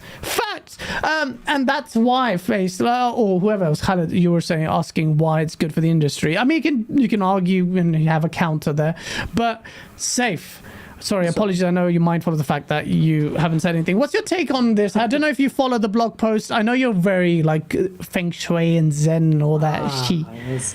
I am one with myself. It's a very, very interesting topic to discuss, and I really enjoyed you guys' views on it. I hadn't given it that much thought, but Dealer's made some really good points that I'm going to definitely read up more on this. It's very interesting. For me, this video's really good on this. Yeah, I'm going to check it out after this. For me, this boils down to Microsoft's kind of attitude towards the industry. I mean, they are a very big company. They are very rich. They have all this money. They're buying up these studios and making these acquisitions. I don't know if that's necessarily a good thing. It's a very good thing if you're an Xbox player, and it's a very good time to be an Xbox gamer. But I don't like this idea of having a monopoly on the industry. Take, for example, Disney. Disney now, they can basically essentially command 25% of the box office because of all the acquisitions they made. Okay, they've got their streaming service, it's competing with Netflix. They've got 20th Century Fox, they're buying rights to all these shows. It's very, very similar. So that's the only thing I can compare it to. I'm not an expert. I'm not a financial expert. Yeah. I'm no Jason Schreier, stop it. But this is the thing. Is this, I mean, okay, it might be good for competition, but is this good for players? Because I feel like if Call of Duty was exclusive to Xbox, you are alienating a whole bunch of PlayStation players who might not necessarily be interested in a Bungie FPS game on PlayStation. They want to play Call of Duty. I'll give you an example. My introduction to Xbox, the OG Xbox, wasn't Halo or anything cool like that. I bought an Xbox because I wanted to play Dead or Alive 3. That's how sad I was. Because I'm a pervert. They had the better physics and whatnot. Yeah, I want the jiggly physics. So I got it, and I felt like I was forced to buy it because I couldn't play Dead or Alive 3 on PS2, which I was playing at the time. I know it sounds like extremely minor, but it's that kind of attitude. So let's say you're looking forward to the next iteration of Call of Duty, but now it's exclusive to Xbox, and you've been playing it on PlayStation your whole life. That's not very fair to the players. And now they don't get Starfield, they don't get Elder Scrolls. Is that really fair to the players? Well, what if you've been playing Elder Scrolls your whole life on console, like, or wherever? Exactly. I mean, now it's the same thing. Play it on PlayStation. Yeah. So it's the same idea. So isn't that? I'm not really keen on this idea of monopoly unless you are an Xbox gamer. This is fantastic for you. Hey, sure, Dead or Alive 3. we say the monopoly talk. Remember. Yeah. Xbox is not even second in this space, it's third. This wouldn't constitute a monopoly. And I would argue as a counter, it's a great point, by the way, and that's a good example, real life example with jiggly physics about how that you were deprived of that. Why did you take that away? I was looking at that jiggly physics. No, I'm looking at it. But the point I would say is Sony has been buying and money hatting, doing the exact same thing, depriving players. I mean, Street Fighter 5, for God's sake, man. Okay. That wasn't even made by them. Yeah, well, come on. Fair. Half the Square Enix games, you'd think they bought the bloody publishing outfit because half the games are on timed exclusive. Final Fantasy, you don't see that. But Final Fantasy is synonymous with PlayStation, in my opinion. I know it is. I mean, that's a legacy there. It's a legacy thing, yeah. But let's say they introduced, you went and played Dead Alive on the Xbox, right? And you're like, damn it, I just bought this thing. And ultimately, it would lead to you enjoying the ecosystem, right? And partaking in more and more of it because you discover something you didn't previously know about. Well, let's say Dead Alive 5, ultra jiggly physics mode. You know what? Jizzly. They made it exclusive to Nintendo. Now you've got to go get a Nintendo, even though your only experience with Dead or Alive was on Xbox. I mean, this is like Street Fighter 5. A lot of guys played that on the 360 for years and years and years. They didn't get to play the newest Street Fighter. There still hasn't been one on Xbox. And they don't even own the damn company. Yeah. You know, so these guys, they both do it. One's just actually paying and making it first party, and the other one's like, fuck you, here's money to literally keep it off the Xbox. Here, we're paying you money to keep it away from Xbox gamers. That's what they did. Yeah. At least Microsoft are like, hey, we own you, take more time to build these games, and don't do anything stupid to your employees. Yeah, I think they are a bit more transparent on it, and they are a bit fairer. And in this case, they, again, the statement they made, I need to read up on it a bit more, but it seems like it's a little bit vague, it's a little bit sneaky maybe, but they are saying that Call of Duty will be available on PlayStation. It's quite nice of them. Continue to be available. Yeah, continue to be available, and continue to be available. Warzone will continue to. So they're not going to rip it off the store. Yeah. Yeah. So I don't know. I don't know. It's this kind of attitude. It's like I have all the money, I can do what I want, and I'll dictate to you how the industry's going to go from now on. Kind of. That's not what they're doing. That's what it seems like. It doesn't seem like that, or it doesn't. I mean, okay. One thing's to address the point of how does it help. I think I'm pro consolidation. Asa, you can make a counter me on this, but Explain it to me. These consolidations are actually normalizing the industry. You might think, Gaz, you're looking at this adversarial point, but Xbox got pretty much a monopoly on good, decent Western RPG outfits and studios. If Sony is now buying these studios, they're going to have the JRPG potential element. I think they're carving their own spaces so that these consoles have their own unique, when multiplats happened with the more like the 360 gen, I've kind of felt the identity of the consoles was a bit compromised. Now we're kind of forming Call of Duty belongs to Xbox, the shooter box with all their Western RPGs. You've got PlayStation with more Japanese-centric games. They've got a fixed identity. So I think, in my view, and I know no one's going to agree with me because the Xbox guys are going to be saying, I want to play some Final Fantasy on Xbox. But to me, I say, tough luck, get a PlayStation. I just find that that will actually be in the long term, as horrible as it sounds to some of you, it will be great in the long term. All consoles get their own identity. I'm very happy pro consolidation, and I don't think it's going to be a problem. And that's a very controversial opinion, I'm sure. But Asa, what do you think about that view? Nonsense. Complete nonsense. I like that you mentioned the 360 era. So for me, that's when I still cared for exclusives, because back then the hardware was quite different. And if you had an exclusive game on the PlayStation 3, it might actually run. And if you had a multi-platform game on the PlayStation 3, it probably wouldn't. Not well, right? Because the hardware was Elder Scrolls. Yeah. There's a big differentiator, and then you get to the Xbox One and the PlayStation 4 generation and onwards, and the hardware conversion is all basically the same.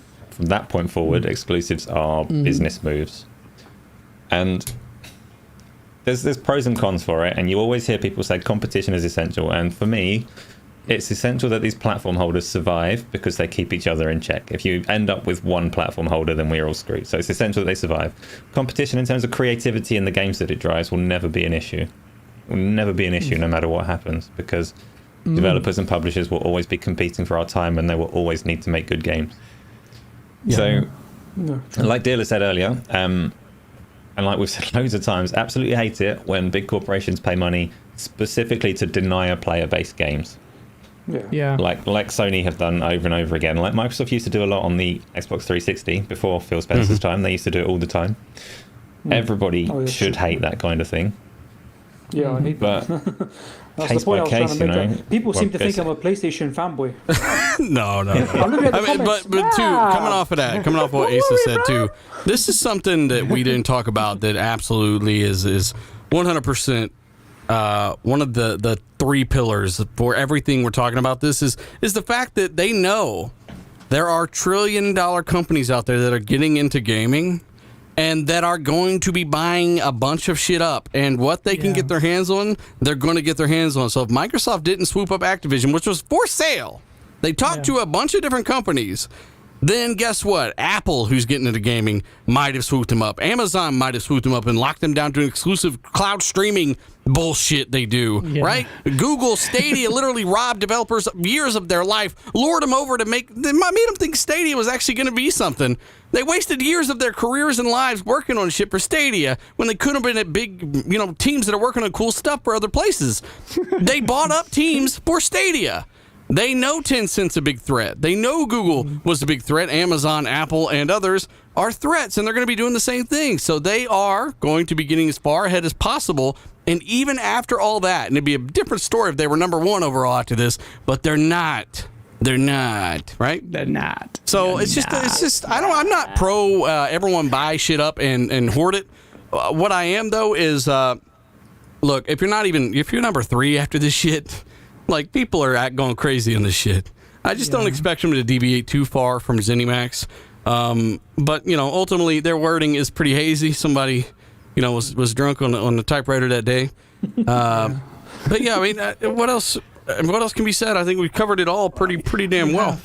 I think we have quite really comprehensively. briefly just going to add that. So when you say that they're third, there's absolutely no way that this deal is getting blocked on the basis of the console wars. Like, it's just not. Microsoft are not going to kill Nintendo and PlayStation by buying Activision Blizzard. The only concern is, like you just said there, Google pulled out of cloud gaming.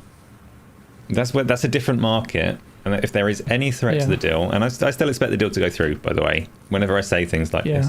But if you're looking at where the threat and the market share comes from, consoles are still so tiny. And it's the fact that Google are no longer going to compete. Amazon have Luna, stateside only, very much in the testing phase, very small. There are no other major players in that field. So if Microsoft are going to right now force the industry, well, but that's the thing though, it's right now, but depending on how things play out, it might become a very difficult market for anybody else to get into.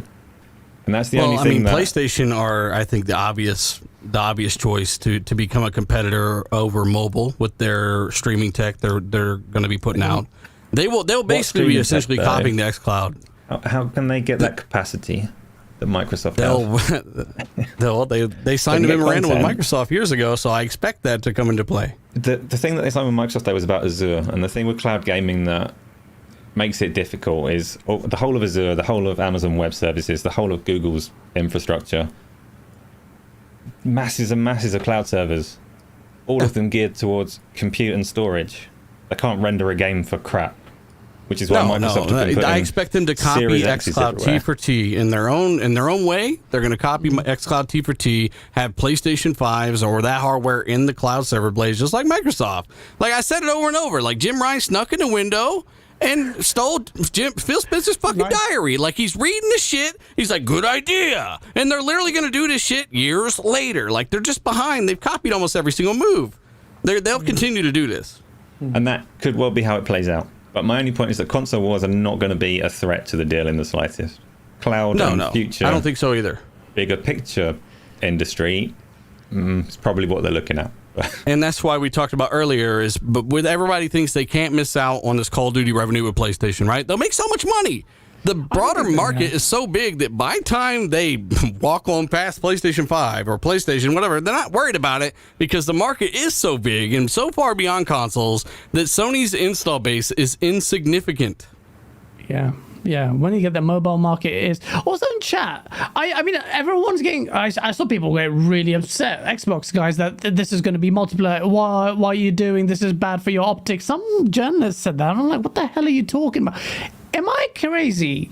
If COD is, yeah, I am. But if COD is on Game Pass, even if it's multiplat, isn't that a massive win for Xbox fans?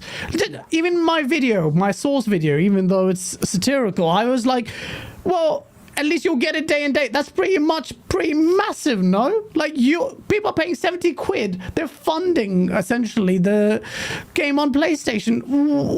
I mean, that alone is a massive win. So I don't understand why people are so, upset is the right word, because that's what I saw was a lot of upset. It's just like, what? The value proposition, like, not just beyond where it'll even go, when it'll go there, if it'll go there. You're still talking about a $60 game, because that's another way that we'll benefit is Activision's prices will come down in line with the rest of the first party. And those will be $60 games, hopefully, right? So that's great. If you decide to buy the game, a lot of people do. Apparently Game Pass helps that. We know that, right? Yeah. But it'll also be in Game Pass if you don't want to own it. And that's a hell of a choice to make between, a game over on the other platform for X amount of dollars or something over on Game Pass that you already subscribed to, most likely.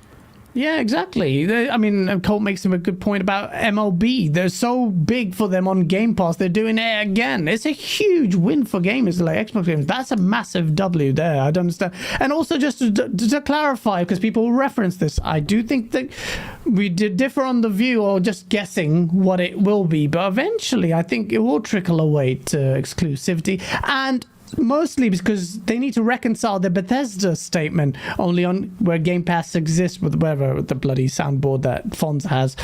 That needs to be reconciled. So there seems like a big, like you said in your video, dealers, like it's poor wording, it's just a bit sloppy. I don't know what it is. Their messaging, messaging, yeah, it's a bit weird. It does contradict itself. This is what you were saying to me, Ason, like that.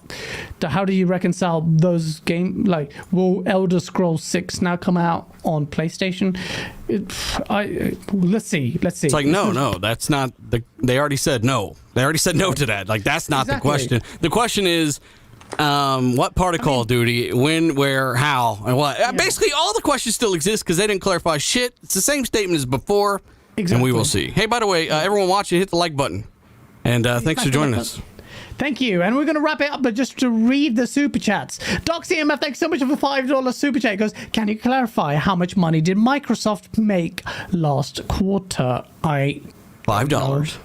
$5 indeed. I don't know why you're asking that, but it was a lot of money. I think you were trying to allude to it. It is a lot, to the point where they have a surplus of some $60 billion to spend by this summer, and most likely there are some acquisitions in the works. Robert, thank you so much for the $5 super chat. Also, by the way, I want to say that this statement also, as like in terms of legal posturing and political viewpoints and how regulators will see it, I really think that by pushing this statement, and if they're really clever, and they are, it will enable, it makes a massive difference in Xbox's buying power or Microsoft's buying power immediately before June or July, whenever they have to spend this money to buy it, to get acquisitions. It definitely does. It really loosens the pressure on them. So and they won't spend all that money like in gaming either, though. Yeah, there'll be other just because there will be people who think, "Holy crap, they got $60 billion to spend on studios." Like, no, that's like they're going to spend it on a lot of different places. Definitely, but this statement actually enables more purchases, in my opinion. Again, this is but again, a lot of speculation. But let's see. Robert, thank you so much for the $5 super chat. He goes, PlayStation is alienating me then as an Xbox gamer, not giving me Spider-Man. Monopoly superhero games, damn it. And Wolverine and all that. Flame, thank you so much for the $2 super chat. All I want from Activision Blizzard deal is my boy Spyro. And I'm sure you will get Spyro and Crash. And this is the best part about the deal. And I'm doing a video right now about all the all the games that we can see. Hopefully they'll be released this week, because I was trying to do it last week. So yeah, we've gone way past that time limit, but it's been thanks a lot. Dealer, again, I appreciate, man. It's good chat. We talked about, I can see you visibly melting in your chair, just like I'm trying to struggle to reconcile the words, but it's like such a good show, because we started talking about all these games, talked about censorship, then we talked about Nintendo with you, which is hilarious, talked about strap-on controllers, and then we went to serious mode. It's an age of clickbait strap-on controller articles. Yeah, thanks for having me, guys. Seriously. No, honestly, chat, thank you so much. Please don't super chat anymore. I'm really grateful for your super chats. Super chat more. Keep sending birthday messages though. And DocCMF, thank you for the last birthday messages you sent last week that I missed. Thank you everyone in chat. Please smash the like button if you enjoyed the conversation. Nuanced chat, not echo chambers from old people who don't know what they're talking about. And also, please like and subscribe to these gents. Isla Drummond is a boss. It's in the description. But you know, Dealer Gamers, and soon Safe will be a Hollywood actor or Bollywood one. Shut the fuck up, Donnie. Shut the fuck up, Donnie. Shut the fuck up, Donnie. In his video tomorrow, Safe will have to talk about that, because you know what we're working on. It's going to be hilarious. It's going to be so funny. But before we go, I was going to say Asa. Asa, do you want to do your outro first? Asa, do your outro first. Why not? By Spider Human. It's really good. Spider Human? Arachnid man. Yes, Spider There's Human. a brilliant Twitter video that Asa released of Spider Human on the Xbox store. That needs some quality control, because there's some crap on there, like Steam, weird game that doesn't even work. 2 games actually he showed off. Safe, aka Jason, aka multiple characters. You are Personality disorder. If anyone's watching in the gaming industry, and I know we get some people watching, get Safe's voice actor material galore. He is so talented. You almost got the job at Assassin's Creed game, didn't you? Oh, spoilers. Very close. Very close. Very close. But I was shortlisted. but you know, God willing, you will. Safe. Tell people where they can find you, and when are we going to do the fusion dance? Because Safe is part of the family. That's been a true. while since I've fusion dance. Fusion dance. I'm not We'll going to make do some that, kind of unholy hybrid. Yeah, man, it's been always a pleasure to meet a Jedi. No, always a pleasure to be on this show, and I love the GameOnDaily family. All the people in the comments, in the chat, fantastic. There's been a really interesting conversation, lots to discuss, lots to consider, and if anyone needs a voiceover artist, hit me up, man. Definitely do. Man. Last but certainly not least. And thanks, Isla, as well. Shout out to Isla. Thank you for moderating chat. And what the Cole, you're not supposed to do that. Thank you. Looking forward to hanging with Gaz tomorrow. Good job, Asa, Safe, and Deal. Thank you so much, Cole. You didn't need to do the super chat. I'm on X&C tomorrow, special Valentine's Day edition with Colt. That sounds wrong. I shouldn't have said that.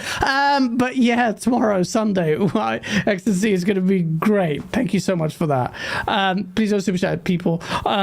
Last but certainly not least is the man who gave us the springboard to be where we are. Stop saying that. I was still Don't take away my praise for you. It is Dilo who keeps it real, who keeps it irrespective of all the...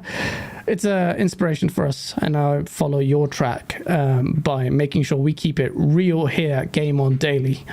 So thank you, Dila. Thank you so much for blessing us with your presence. And tell the people, because I can see you're producing more videos, you're getting fired up. What's in store for your fans?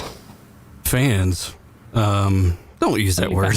The guys that support what I do, shout out to those guys, and obviously you guys do great work here. Seriously, keep it up. You guys you've come so far, guys, you little tadpole bitch. And now look at you. You're almost up to 10,000 already. And you did that by being entertaining, interesting, and worth listening to, all of you guys here. And if usually if you're not, then you're probably not gonna have 400 or 500 people watching the show. You got to grind, you got to work for it, and you got to develop your personality. You guys have done that, and I just hate to see people try to take that away from you because they're jealous. So again, just keep up the great work. I obviously can be found on YouTube at Dealer Gaming. The link is in the chat. Thanks, Isla, and of course Twitter at Dealer_Gaming. Follow these guys if you're new here, which you're probably not. Subscribe and hit the like button. And thanks for watching our little show we did. You guys are awesome. Thank you. Thank you, everyone in chat. Thank you so much for your generous super chats, for the chat being relatively clean, I get, considering the topics. And it was a lot of fun. We will see you next week. Apologies for not having the video out the last week. I'm working on it now. And then it'll be something truly special. No, well, maybe. But thank you. Please like and subscribe, and see you next week. Take care. Peace out.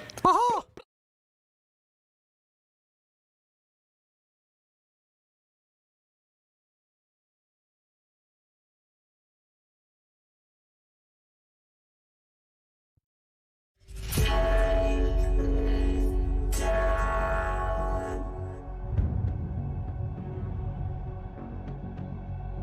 to the paradise, singing,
classes, screaming, girls are pretty.